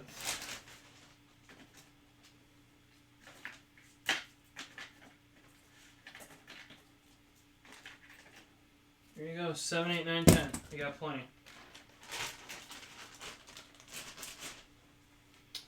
So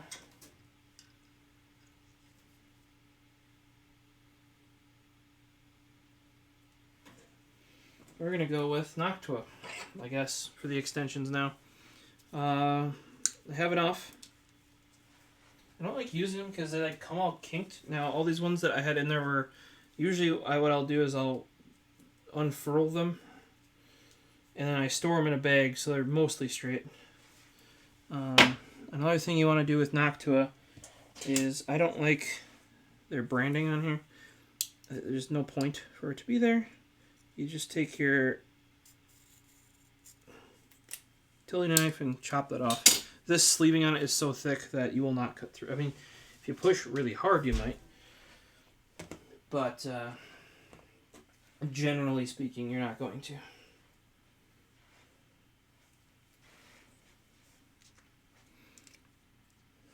So, yeah, we'll see this, but we're not going to use these ones off Amazon because I have enough Noctua. And I mean, they're Noctua fans, so I guess that kind of makes some sense. We got about 10. I should even be able to do that rear fan then.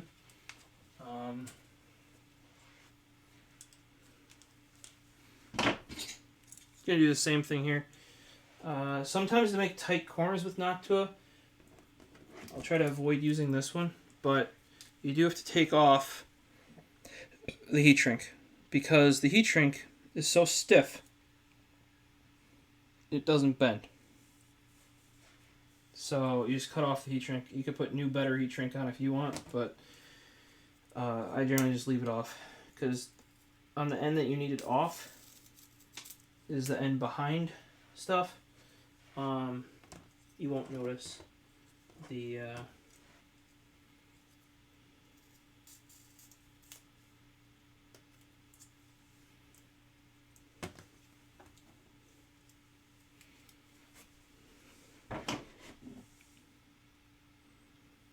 you won't notice that wire's like that.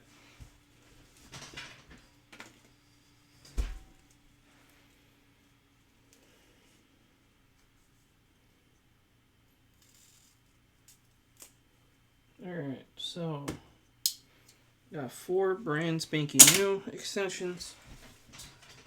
These come with these fans, by the way. It's just been so long because they were originally going to be in another build. And then they ended up not being in that build. And they've been kicked around the basement for a while. That I generally, like when I open up Noctua fans, I just take them all. Here I can show you. Pop them in the tray. And then we end up sorting it out into like... well, as you saw with this, there's a big bag of extensions. Here's a bag of the 3-pin extensions.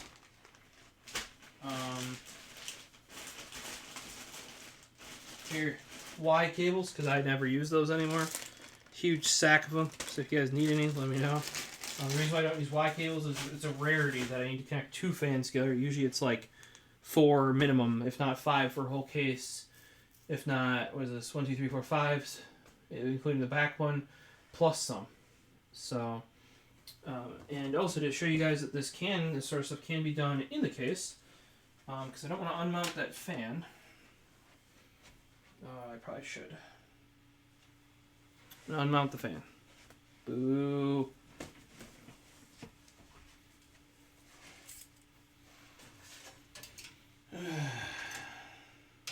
I was going to show you that, I mean, here's why I would like a cordless heat gun. You can do the heat gunning in the case, as long as it makes it over there. I don't have an extension cable right now to make that easy. So, this comes out, and we already know that we need, that's 2 10-inchers on there, and that's not long enough. So I will just put 2 2 of the foot-long Noctuas on there right away. Just right away. We might end up doing more if we have to.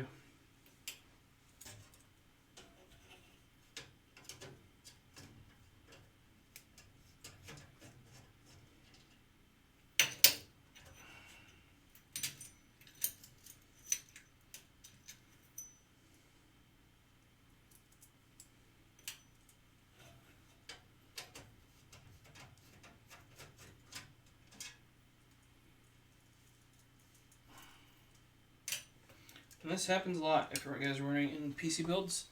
You do something just to see it 10 minutes later and undo it. That's why they can take so long.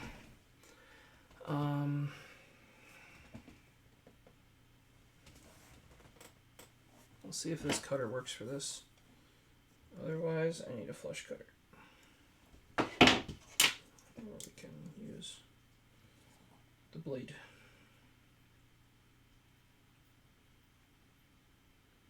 When cutting heat shrink, careful, do not cut yourself.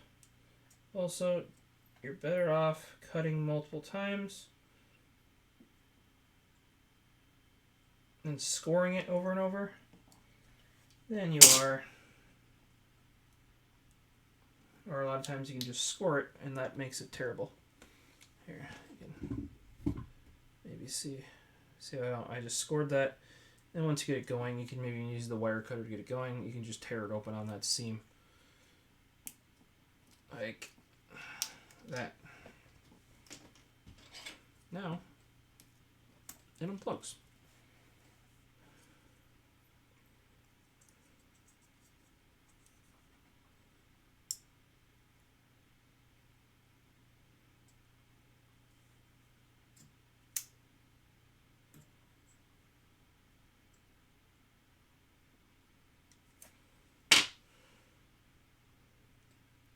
In this case, you can just kind of start the peel, and then it'll kind of, this rubber, it'll tear through the rest of the way once you score it a little bit.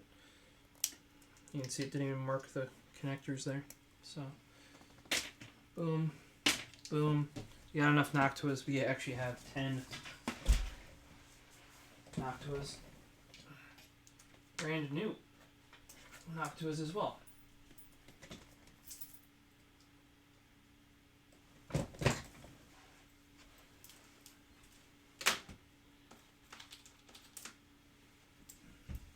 And here's if you're used to the Noctua extensions, here's 2 of the ones I buy off Amazon. They are a little bit shorter. It's probably rather much cheaper, but still.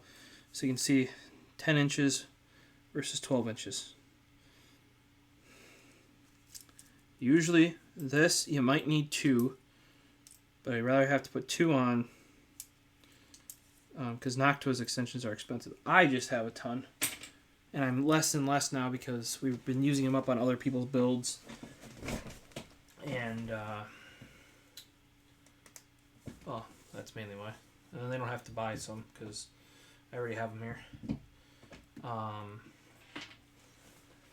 tend to not use them on my own because they're very stiff. He's a very hard heat shrink. And it's probably due to some, you know, they probably have some scientific reason of it lasting longer or something. All I know is it's really hard to route. And if a lot of other fans, like say you don't get Noctuas, or if you get some secondhand, or they won't have any accessories with them. Or if you get Redux Noctuas, or the Chromax come with a really short cable because they expect you to buy, like they come with like a flush mount cable because they expect you to buy like their color, like if you buy Chromax Red, they expect you to buy Chromax Red extensions. Also, when I think that looks bad, I think you should just go with black cables to hide as many cables as you possibly can always.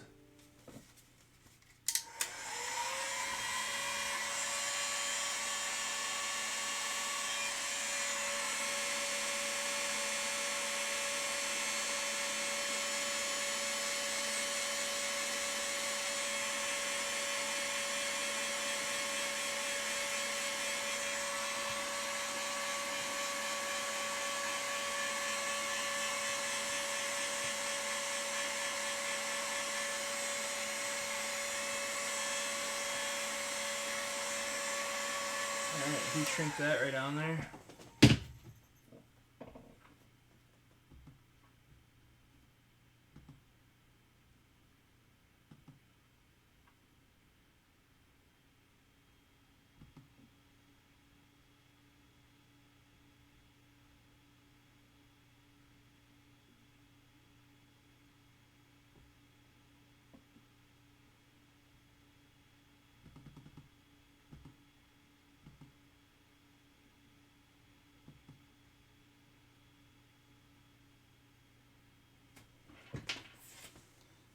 Then we will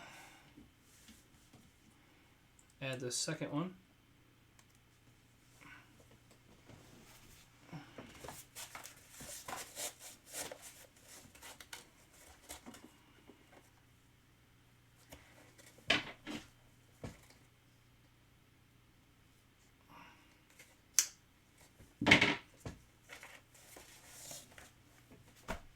See, now I could have used that 2-foot I found. But this is where I would be irked by using like multiple different kinds of extensions in like a permanent installation, personally. Now, if you are cool with that, because I only have 4-foot, which I could probably use for that back fan, or I have 2-foot. 1 2-foot, by the way, also. So that wouldn't be enough to do everything. I also don't have those in the shorter lengths because they just don't exist.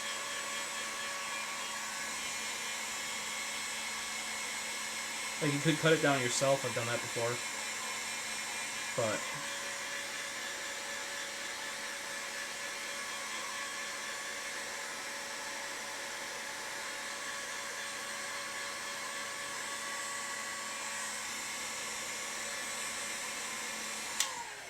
okay, there we go. We got our double extensions on the top fan.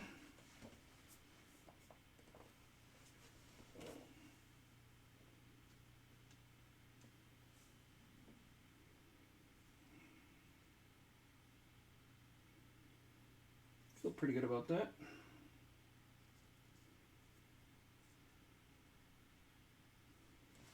Pop that right up there. This goes down here. Yeah, see, that's enough length now to actually get someplace. Should probably do double extensions on the second one too.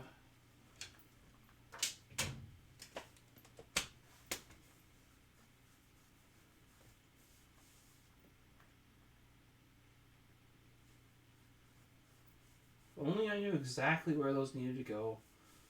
Normally you would, by the way. For those watching, normally you would know exactly where they would go, but because I have those big old thick MNPCX fangirls on there, that kind of adjusts off of where they would be off of like a radiator, or if they aren't on a radiator, they would just smack into each other. That is, they're like spaced different than they might be normally because of that. I need to go put some food in because I'm starving. Then we'll get that top fan back in again.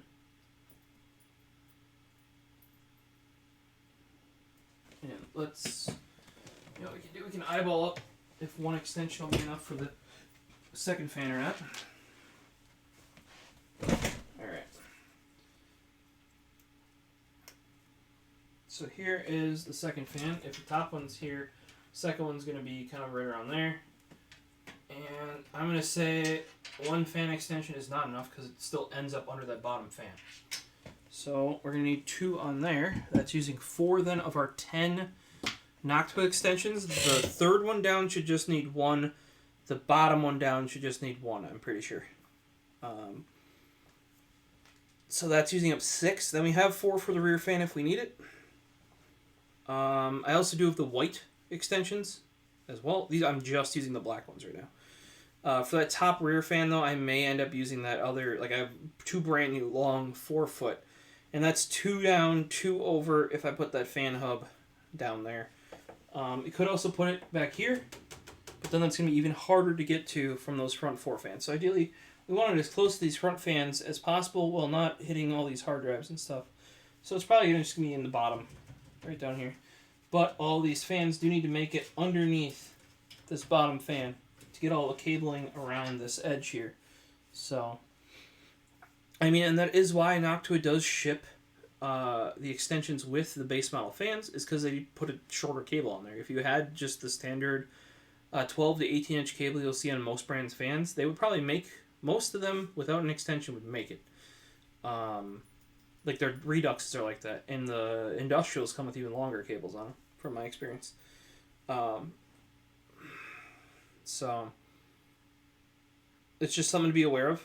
I would still, like, if you're buying brand new Noctuas, you get extensions, use those, but I would still order like an extra 10 pack, because it's $10, like $1 a cable, of those other ones I was showing you.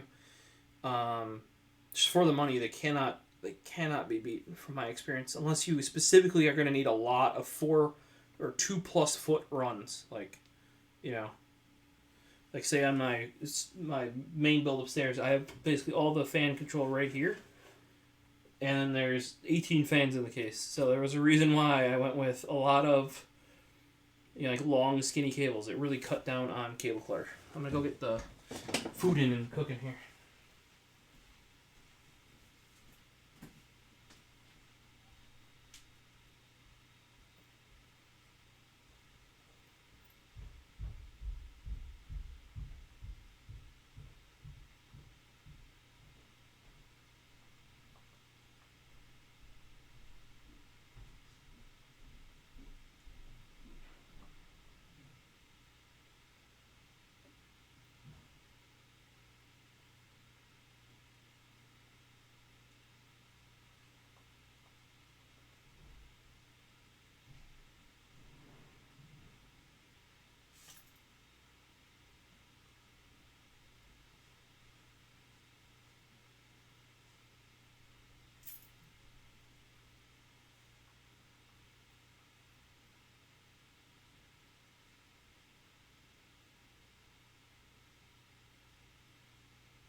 I may also need to buy a fan hub. I just thought about that. Let me go check here. This is my fan bin, for those wondering. It's got everything fan related in here. I see no fan hubs. It's because I've been pulling stuff. This server build's taken so long that I've just pulled stuff from it when other people needed it, and like, oh, I can always replace it. That doesn't mean I always replaced it.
Alright, we didn't have the fan I was thinking of, but this one might be better.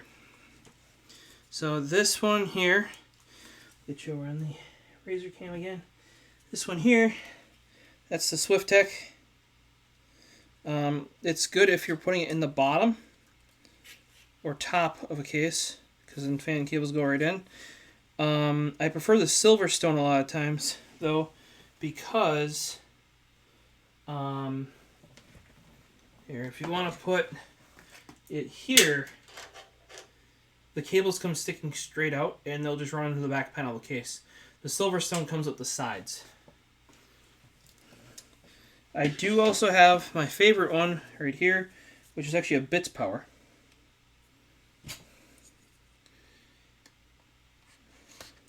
I have used 3 of these in my desktop upstairs to control those 18 fans. And that one, as you can see, comes out the sides. And how well you can see that.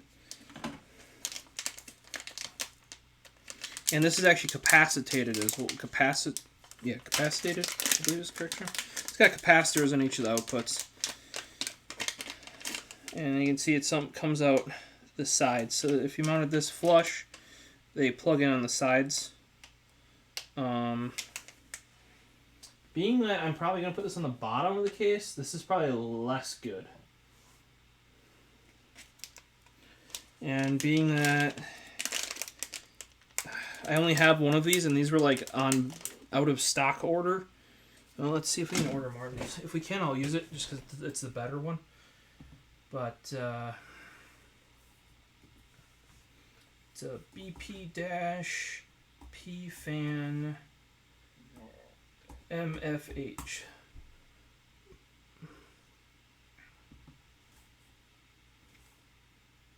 Bits Power.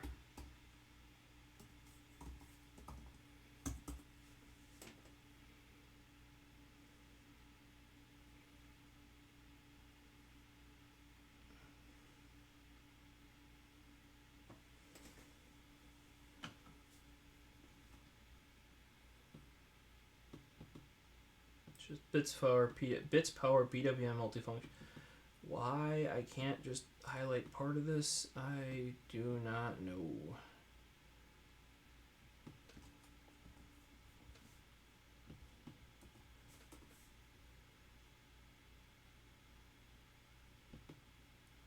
Touch Aqua? Hey, I'll use that. It's nicer because it's got a SATA port right on it. I'll switch over to my PC here. There you go. So you can get it via Amazon still, $14.99. It is probably about $5 more expensive than the equivalent Silverstone I use, but it does have a native just SATA power plug right on it, rather than having like the SwiftTech here, a little dangly guy coming off of it. The one annoying thing is that PWM cable there is a bit proprietary. Just make sure if you're going to cut it off or need to extend it, you just use an extension cable, or you at least preserve that connector with enough length on it that you can just solder on something else, you know. And all it is PWM and what do you want to call it? Tachometer, like speed of the fans. So let's get back to here. I'll put the SwiftTech back in the box of fan shit here. That's its proper proprietary name there. Gonna trademark that, and then we got our fan hub right here. Didn't know I had an extra one of these. I think I ordered 4 because it was like going out of stock on performance PCs or something. Like they're like, oh, we're clearancing this or something. And it comes with a nice big thick 3M tape on the back. It does have a screw hole though. That screw hole I ended up using when I put it in my desk upstairs. Just far more solid, especially when you're stacking 3 of them on top of each other. I want to be aware this is a 10 port. All the other ones I have shown, SwiftTech and the I didn't show you the Silverstone, but both those are 8s. So maybe this will help you, you know, if you're using 10 fans instead of 8 fans. That way you don't have to have 2 hubs or use... What's really annoying is when you have to use splitters and a hub. Like, say if you have 9 fans, you gotta split one. I mean, it's not too bad if they're on the same radiator together or something, but...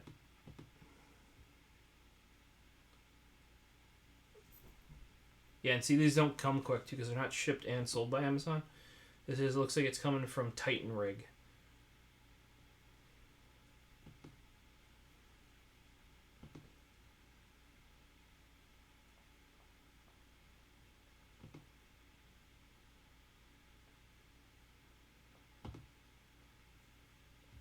But I'll post you guys a link in chat for you.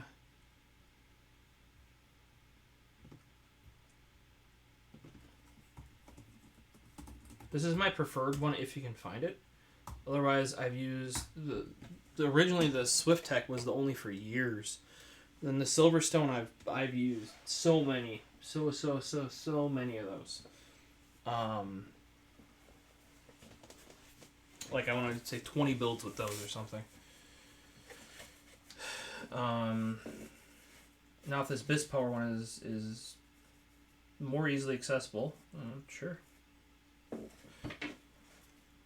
I ended up finding that because I ended up buying some BitsPower stuff through Performance PCs, and it was my entire main desktop has BitsPower fittings, which if you're using water cooling fittings, don't use any other brand in my opinion.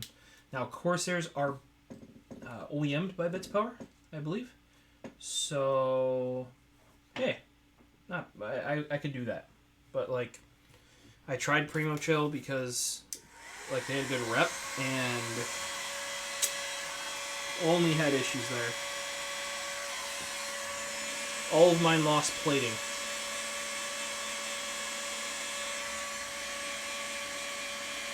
I really don't like how they don't have angled or rotary fittings too. Like, BitsPower is everything. Literally everything. Yes, it's expensive. Per fitting can be as much as $5 more. But I've also had BitsPower fittings go through loops that like killed other things and been fine, and I've reused them.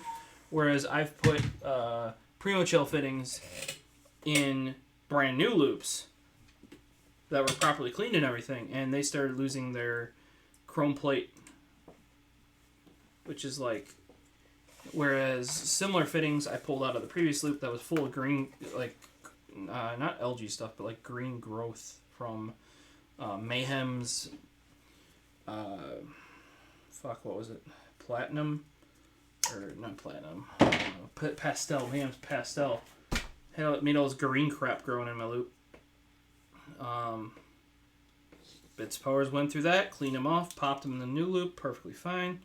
Used them after the Primo Chills lost all their finish. Now, I only had straight ones previously, pretty much, and they weren't rotaries. They were just standard barbed fittings, because that's, I would say rotaries were just coming in, not rotaries, compression fittings were just coming in when I had done that, and my original loop was all SwiftTech stuff, which some of the stuff had barbs already on it, so I just went with all barbs. Later on, when I redid it completely, when I did Anthrax 9, all new rads, Hardware Labs rads, all new fittings, BitsPower,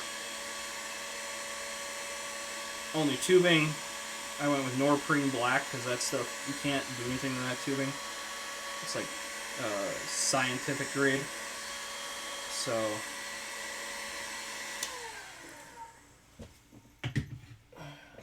oh, and here, BitsPower sent me, I can't see them right here, but they sent me this little guy. It's like they're a little version of their mascot. I think it's got the circle because they're known for that green O-ring. He's like mini drag or something like that.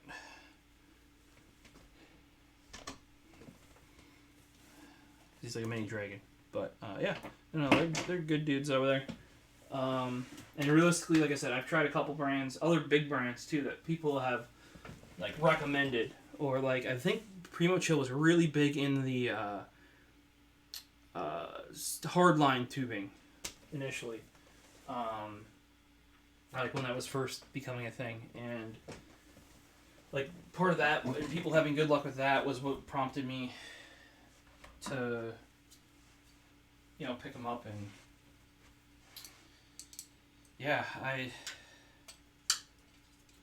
just oh, and then they were a big pain. They're like, yeah, your loop is the reason why that these fittings are doing this. It's too acidic. And I'm like, I used your cleaning stuff for the loop. I used your prep for the loop. They also sold me, they had their stuff that was supposed to be better than Pastel, or not have the same issues. But then it, of course, did have those exact same issues. And then they added a disclaimer like, oh, make sure when you order this, if you're shipping to colder climate areas, that I forgot what that stuff was called, but yeah, it was like, if you're shipping in colder climate areas, be aware in transit this will get messed up, so like don't buy it if it's like below X degrees. And I'm like, you shipped it to me in January, you didn't, and I showed them because I found like a screenshot or a I mean, it might use like Wayback Machine, but I showed them like, hey, when I bought this, middle of January, in Wisconsin, that disclaimer wasn't there. I can tell you it wasn't above 0 degrees Fahrenheit, much less above 40 degrees Fahrenheit. I would like a refund before I put this stuff in my loop, and it just causes chaos. So that right there is why I only use distilled water. And even after not cleaning a loop for 2 years, I have a tiny little bit of green growth in there. And I'm just going to clean it out with some Mayhem's, and we'll be good. Mayhem's like a loop cleaner or whatever it is. What do we got here?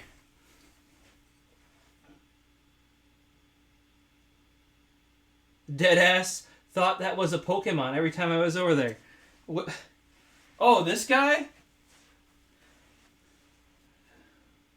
Yeah, no, not a Pokemon. This is a mini version of the mascot from Bits Power that they sent me from when I did Anthrax 9. Because as much as people give me crap, they're like, why would Cooler Master give you that right angle power adapter? You must only had less than 100 subscribers then. Yeah, well, I've also done builds featured in and by brands and magazines and stuff like that. So, yeah. And there's that just because you're not, if you look at a lot of the big PC modders, they're not big on Instagram or Twitter, that sort of stuff. So, yeah, I generally have a decent, or at least had a decent thing. I don't do giant builds like that, but every, like, 3 to 5 years, probably more towards the 5, because usually after 3 years, I'll just pop a new GPU in, pop a new CPU in, upgrade the RAM. I don't need to do a whole big new case and everything. But that was around the time, also, RIP Case Labs. But Case Labs was featuring my build as well. However, and I was the first one of the, if not the first one, to receive one of those that was a paying customer. However, that became a shit show very fast. And, well, Hamlet's here. Did you know that we had somebody watching Hamlet? Is that why you showed up? Here, I'll get you Hamlet cam, guys. Here's Hamlet cam. What's up, buddy? Are you good? Yeah? Yeah? Meow, meow.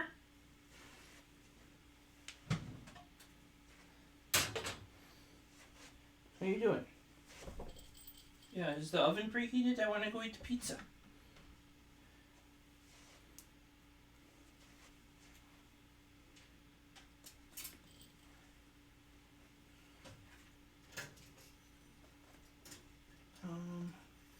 But yeah, so lots of brands featured. Actually, Anthrax 7 even was featured by what was that, Nanoxia, the company that made that case. Really don't recommend. I haven't heard about them recently, but I was even doing content for them for a while, like paid content for their website. They were kind of like Fractal, like I swear they just bought Fractal's case, not case designs.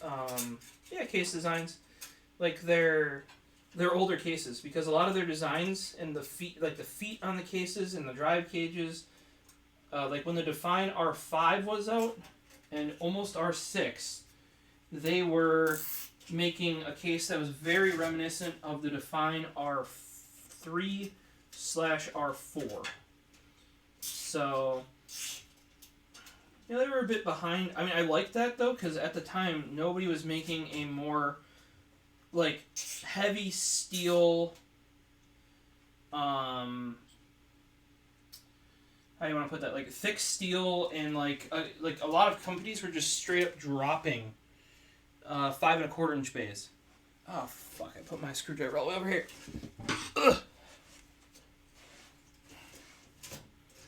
That'll hold itself there for now. And I need 5 1/4 inch bays for my computers. Not this computer, but I could have 2 in here if I didn't want the top fan and the top hard drives. But muy importante hard drivos. Yeah, Hammett. Yeah, I agree.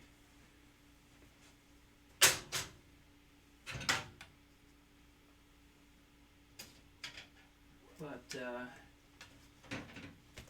yeah, snippy snip. And some of you watching are probably like, "Ah, you just put that tie wrap on. Why are you taking it off?" Because it was just there, just to hold the existing wires there. Tie wraps are cheap, guys. It's like $30 for 10,000. Like, I probably go through on a standard build 200 or so. So.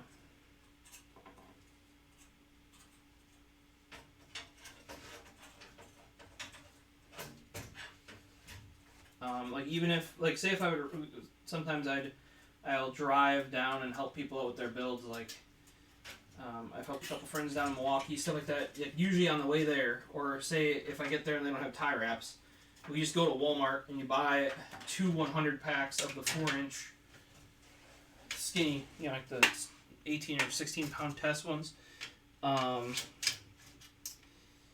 Just go, you know, and buy. You think, oh, 100 would be enough. No, it's never not. Or it's never enough.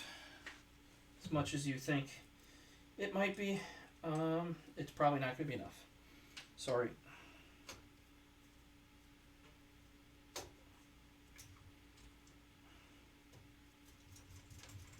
And it's like $1 for 100 of those 4-inch tie wraps. So just buy 2 packs right away, trust me. I would recommend, if you know you're already ordering stuff off Amazon, like, say, I would recommend you buy these tie wraps. I would recommend you buy at least one 10-pack of those fan cables. Buy a PWM fan hub, whether or not it's that Bitspower one that's more expensive. The Silverstone one's far easier to get. You can even walk into Micro Center and buy those now, which is super nice. Just get some sort of PWM fan hub. That way you can just take all your fans, plug them into one hub, and then run that to your motherboard.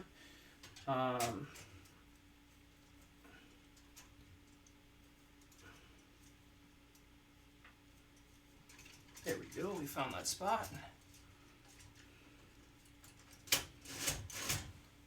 And yeah, Mooski, you gotta remember that pretty much every place in Asia has a mascot for literally everything.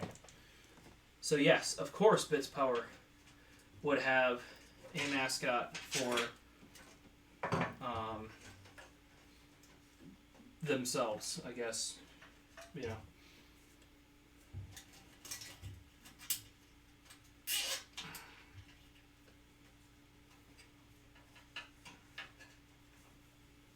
Alright. I'm going to go check the preheat on the oven. And we got one more, well, 2 more fans to put in. One more that's going to have to get tie wrapped in. And each of those will need 1 extension each. Heck, on this I could even put the fan hub on the underside of this power supply cover. Or power supply shroud.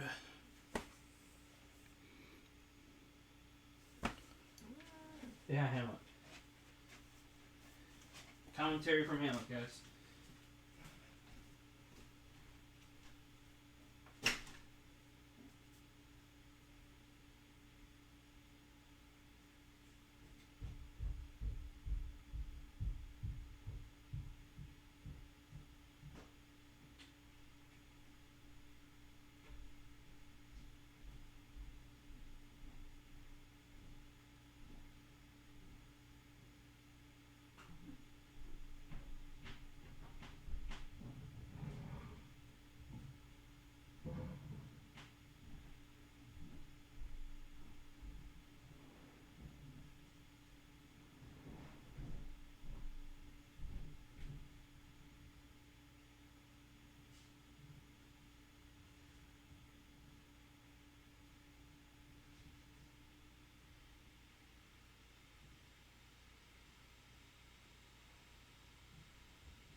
Where's my phone? We got 23 minutes till I got pizza.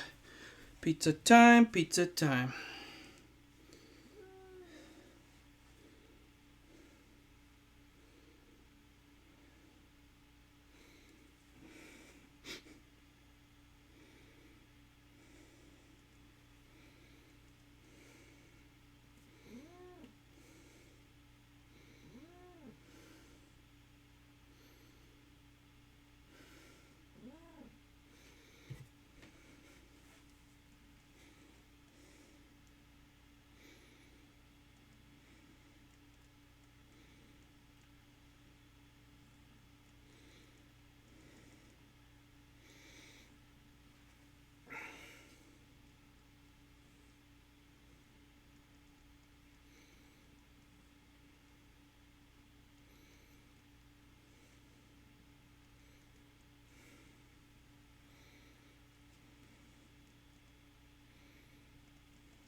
Oh, now it's probably like 20 minutes or something.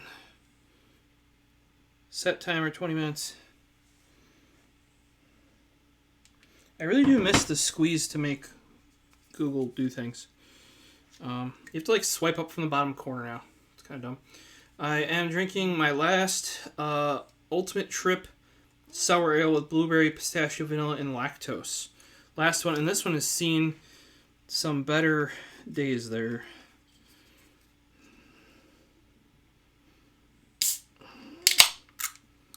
Yeah, Hamlet.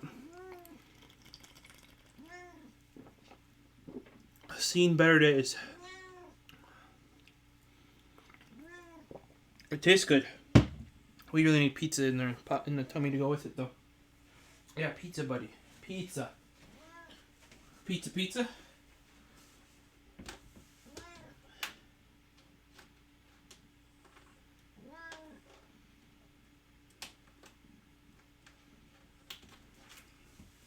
Alright, we got our 2 extensions for our last 2 fans here. Hey, Hammett, how's it going? Yeah? Can I change the camera? You're just sitting there purring at me, dude.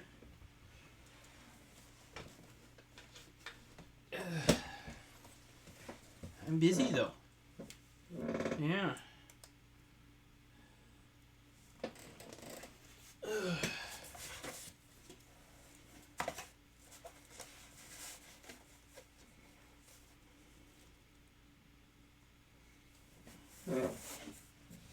Alright, let's snip a snip here. If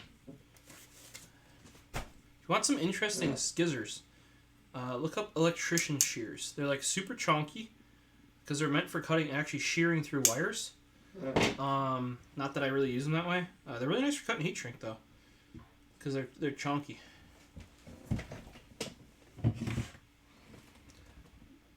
Hamlet, why you gotta bump into the camera, buddy?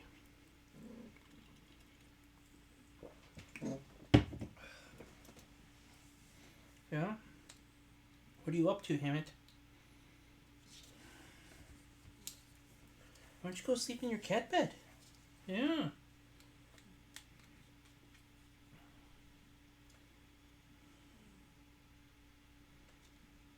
You really want attention, don't you? Yeah.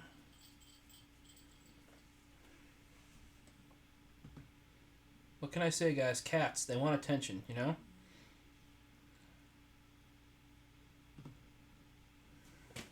A little bit loud. Got the heat gun coming.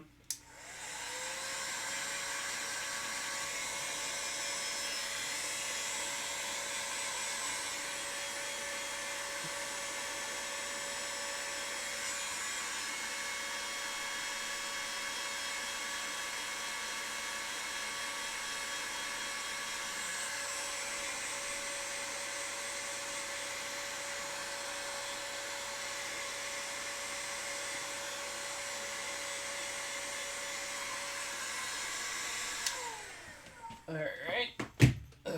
Dunzo. For those wondering, this is 5-ace 3-to-1 heat shrink. It's just the cheap shit. Like economy, I think they call it, or something. From cableorganizer.com. They're back up and running. That's where I bought that. Prices are a little bit higher than they used to be. But I think they're their own company now. They separated from their owner company that was going to shut them down. But yes, I've noticed prices have gone up within the last, since they came back, which was kind of during COVID, so prices of everything kind of went up with COVID. Oh, another thing you could do if you really care about this. Now, with fans, I tend to not care because you can tell which one's which by just unplugging them fairly easily, and you unplugging fans doesn't wreck your entire shit. But you could mark on the end of the cables or with a little tag on the cable or something, like which fan this is. Like mark this number 3 or something. I'm not too worried about that, so I'm not going to do that. I have done it in the past though. I have done it specifically in Anthrax 9 because prior to me learning that the fan control on the Sabertooth X99 was utter shart, I wanted to have, because I push-pull on every radiator, I wanted to have, because you can have 0 RPM fan mode on there, so you can actually just turn fans off. Or you're supposed to be able to. Actually, getting that working requires you to use the fan control software. Issue with the fan control software is if you install it, even after uninstalling it, every single assist fan, no matter if you tell it if it's PWM or not, it'll voltage control every assist fan. And it was never fixed in the entire life, either via software update or via... here's another reason why I'm going away from Asus, or trying to. I mean, this build has it, but all my other builds I tend to try to stay away from Asus. It's because they never fixed that. And that's like, the instant you install their software, until you reinstall Windows, not just reinstall their software, uninstall their software, until you reinstall Windows, your fans on any assist headers have to be voltage controlled, and if you have them PWM controlled, we're running 100% fan speed. That's just fucking dumb. Like, that's like...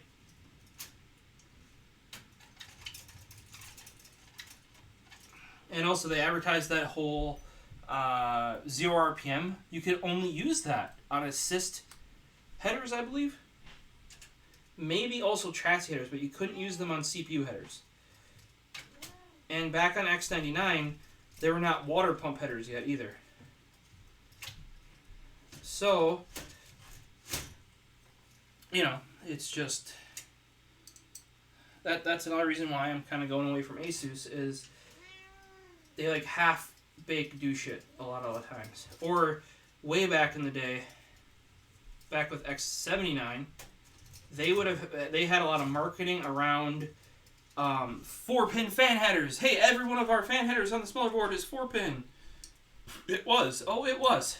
But think about that. They didn't advertise PWM fan headers. They advertised 4-pin fan headers. So what that meant is just because it was a 4-pin header didn't mean it was PWM. Now here's a question for a lot of you might also question. Well, okay, well fine. It's a 4-pin header, but what does that gain me if it's not PWM? Absolutely nothing. Yeah.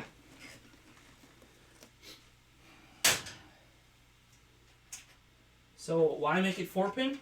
So they can market that every header was a 4-pin header, of course. Why else would they do that? And you're like, that seems kind of shady. Yup.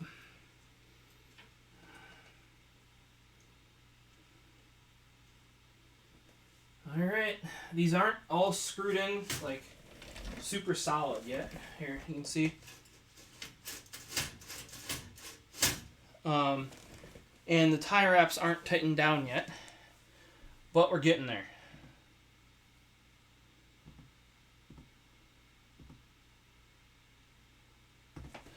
We're getting there.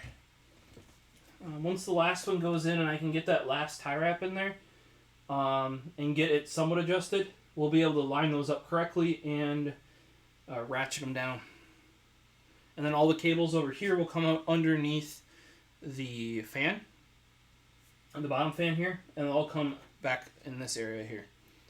I gotta get that extension for the Type-C header, and I probably have to get extensions for the power plugs. We'll have to see. Power LED, that sort of stuff. But that stuff's pretty common nowadays. Back when I originally had to do that, back in Anthrax 6 or 7, NZXT was actually the only one that had extensions like that. And then later, it wasn't Bits Power, it was somebody else. They used to make cases. I don't know if they still do. I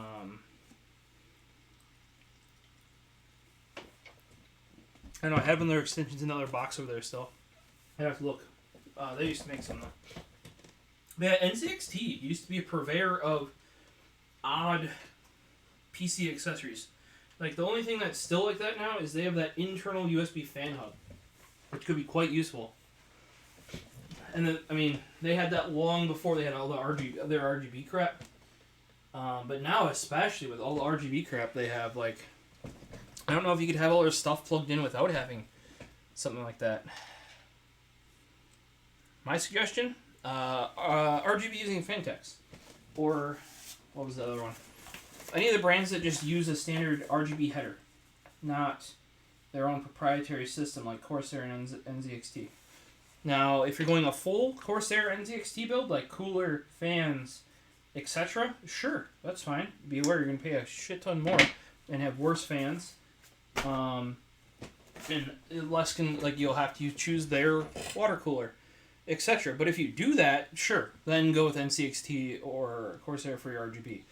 But do not try to mix and match brands of RGB that do not use a non-proprietary... Like, basically, if they use non-proprietary connector, you can mix and match as much as you want. Fantex is very good about that. I believe Cooler Master is not proprietary.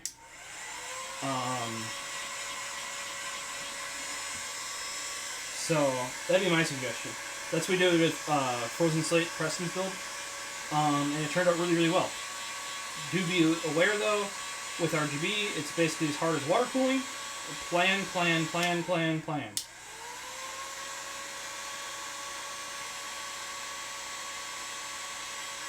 And even in his case, we messed up in the way of motherboards don't document how many digital RGB LEDs they can control. And even with a powered hub, it couldn't go out because the digital only goes so many LEDs. It's not length based, it's LED based. And a powered hub would remove the issue of, and we noticed that it didn't change at all once we added a powered hub, how many LEDs it went out. Because if it was a power issue, like you run with standard normal RGB, which is like 12 volt, it like won't work if you go too long. You'll burn out the header, etc. However, with digital RGB, it just stops after a certain, like, oh, I can do 120 LEDs. And just the LEDs after that don't. So it can be in the middle of a strip, which it was in his case, where it just stops.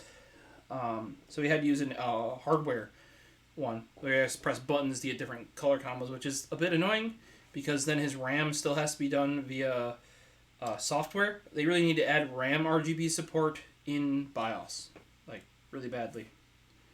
ASRock has basic RGB in BIOS, but not RAM, I don't think. Because Shibi PC does boot up red with a really slow breathing effect, and that's all done in BIOS without software. But I know for a fact, like on Preston's build, we have his like a cool orange color at one point. But the RAM's still there going RGB crazy. Alright, so last fan has its extension.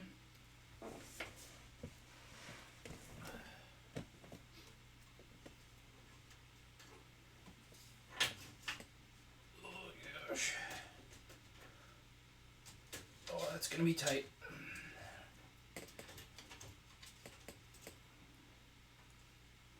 Yeah, that's real tight.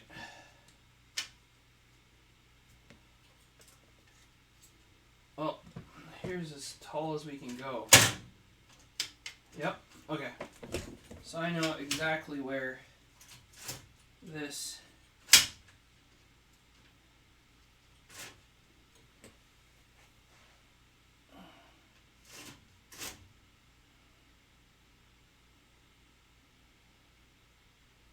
essentially needs to go up all the way.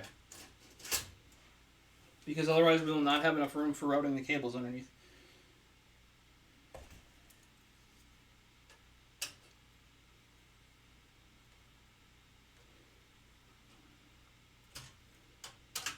Super easy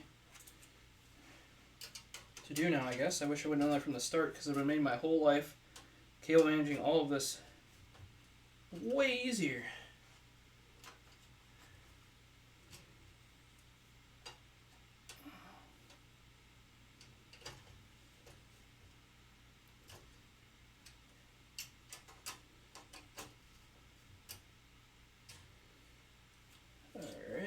Butt that up against there. Screw it in. Always do opposite corners with this stuff.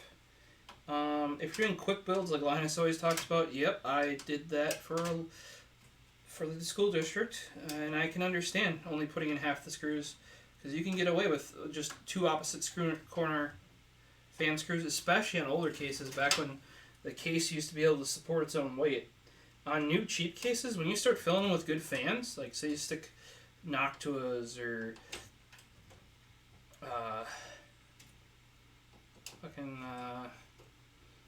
why is my brain farting right now? Dark Rock, Deep Cool, not Deep, that's not Deep Cool. I can't remember the name of that.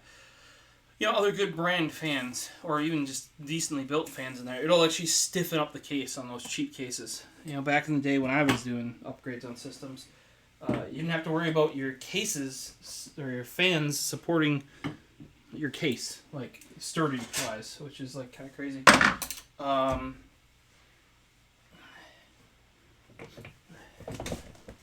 But yeah,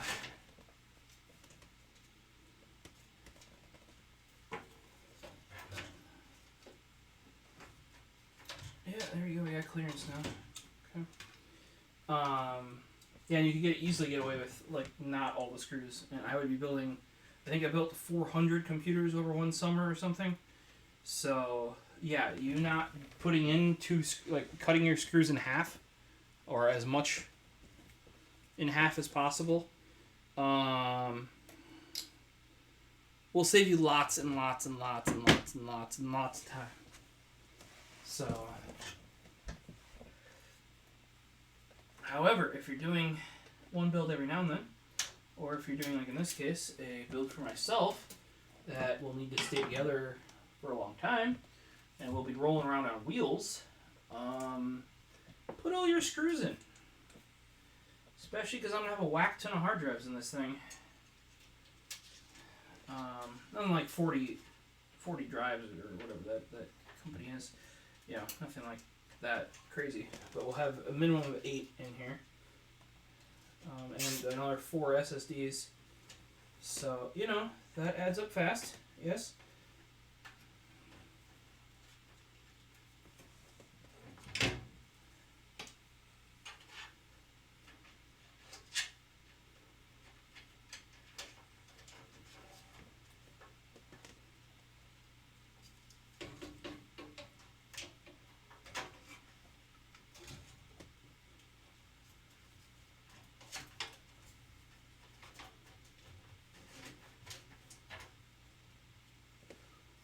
Ooh, diggity dog, that barely fits.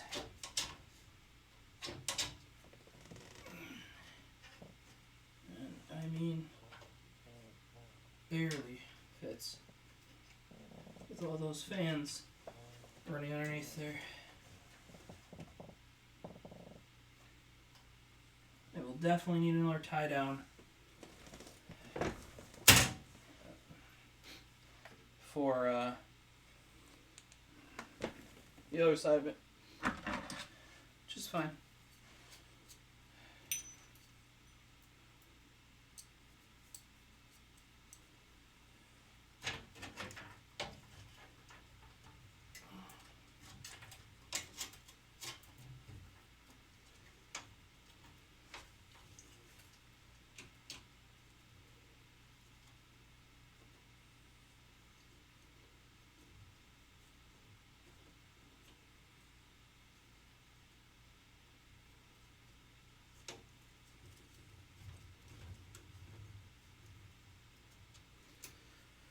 All right.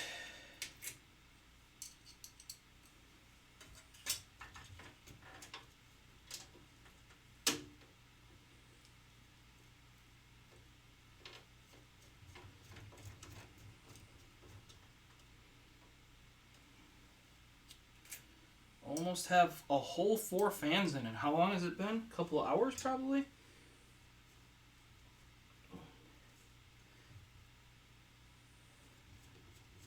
And people say building a computer is quick and easy. I can change that. But yeah, if you do like a super decently put together case. I gotta get my pizza out, guys. I'll be right back.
Heat this up and let it cool down a bit.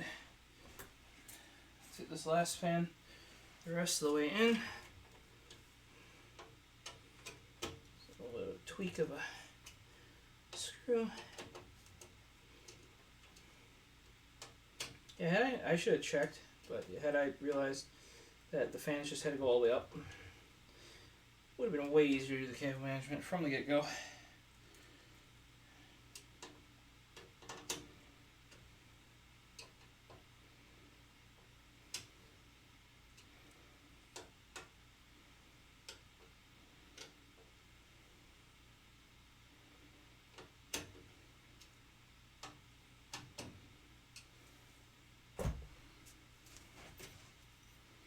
Put away our mini. Oh, we might need this. We'll see here. I was going to put that away. We got 3 extensions for fans left. I don't know. I thought I had 10. Maybe I can't count. Thought I should have had 4, but hey, like I said, maybe I can't count. You know. Okay, cinching that down.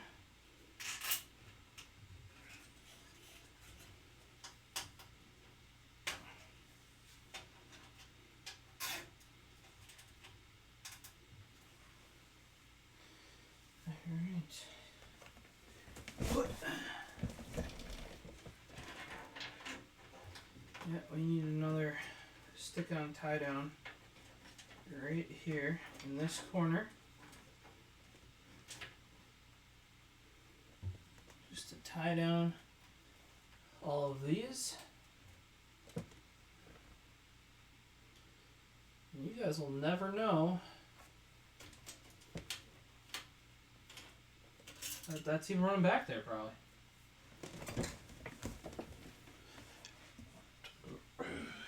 It's the hope, at least.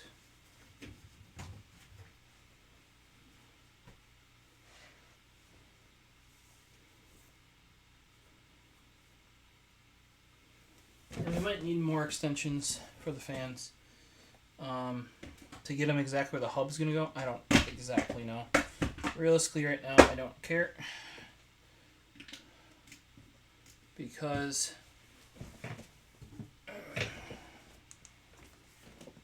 the big thing is getting the hard drives plugged in, motherboard turned on, system turned on, make sure it's back up and running, and it's starting to get unrated working. Then I can order up the rest of the stuff I'm missing and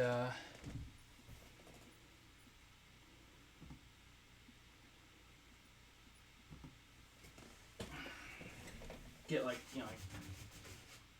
specifics going. But especially, guys, I'm gonna have to transfer like 20 something terabytes from the old server to this one, and I have 10 gig, so but we're going at speed of the hard drives then, so 200 megabytes a second. Still gonna take a while. Still gonna take a while. And 200's like, that's pretty good with how this old server is acting. Yeah, I don't know if it's actually gonna be anywhere near that fast, but we can hope, right? We can always hope. Alright. Going with another 0.75 stick on tie down. What I consider the small size.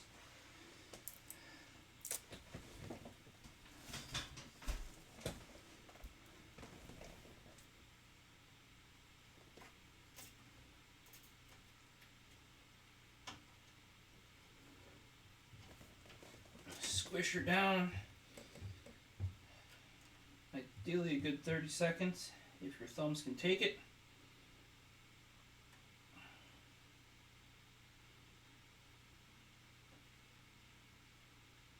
I think we're good. And obviously don't wrench on it if you can for a bit. Oh God, turn over, go in there. And we need to get a nice tie wrap through that. And here's where the extra long ones come in handy, because there's this whole big loop of stuff here that you gotta get. See, dangling out. Having the extra length just lets you loop through fairly easy. Or I'm even going from the outside of the case, going through a fan hole initially, right? And that extra length is kind of what allows that to occur. Come on. There we go.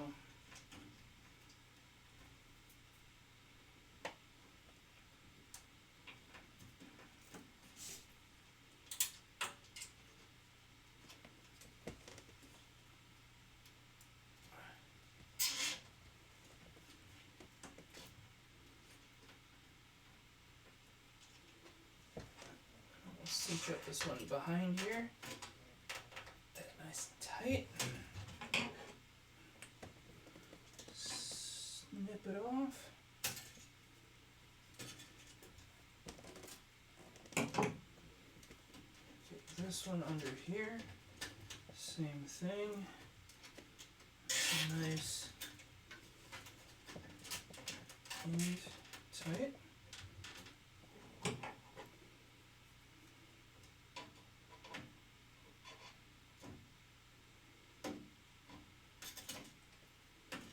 Snip it off.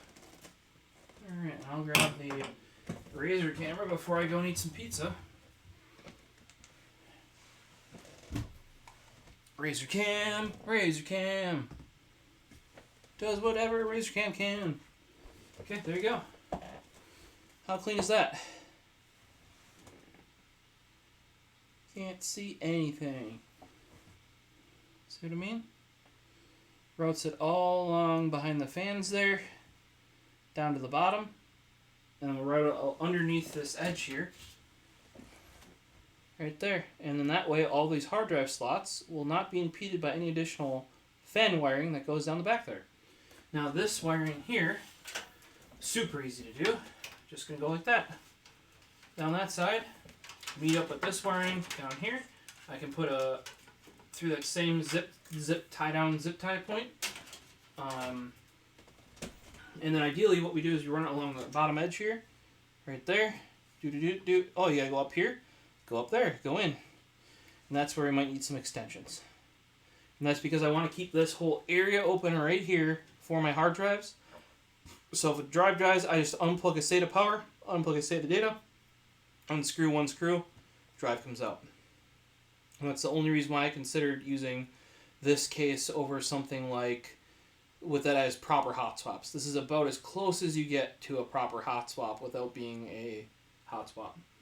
But my Antec 900 with everything I did would have taken a lot of work to do. Now the amount of time this has taken me, it probably could have been done at this point, but you know, especially because I'm going to put wheels on this bad boy, it's just going to be a better fit for what I'm doing with all the hardware I have in there. And if I want to expand ever, I got room, etc. So, but I think that looks freaking clean. I don't know what you guys think, but like you can barely tell there's cables back there, right? Now, I do got to get extensions because I don't think temporarily I can probably make it. But I don't want it to have to stretch like that in the end, you know. And this guy's never going to make it. So it's going to make it to about right there. Right? So I'm going to have to measure whatever length from here up and around to get the USB-C header is. Alright, well I'm going to go eat some pizza. And then I'll be back. Give me a half hour or so, at most. See you soon.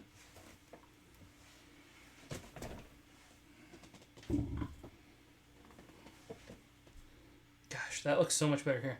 Razer camera, right? Razer laptop camera. Razer camera. Pyong. Razer laptop camera. Oh, that's the Logitech. Razer laptop camera. Like, it's got 0 depth of color range and stuff. Alright, well, I'll see you guys in about another half hour. I gotta get some food in me.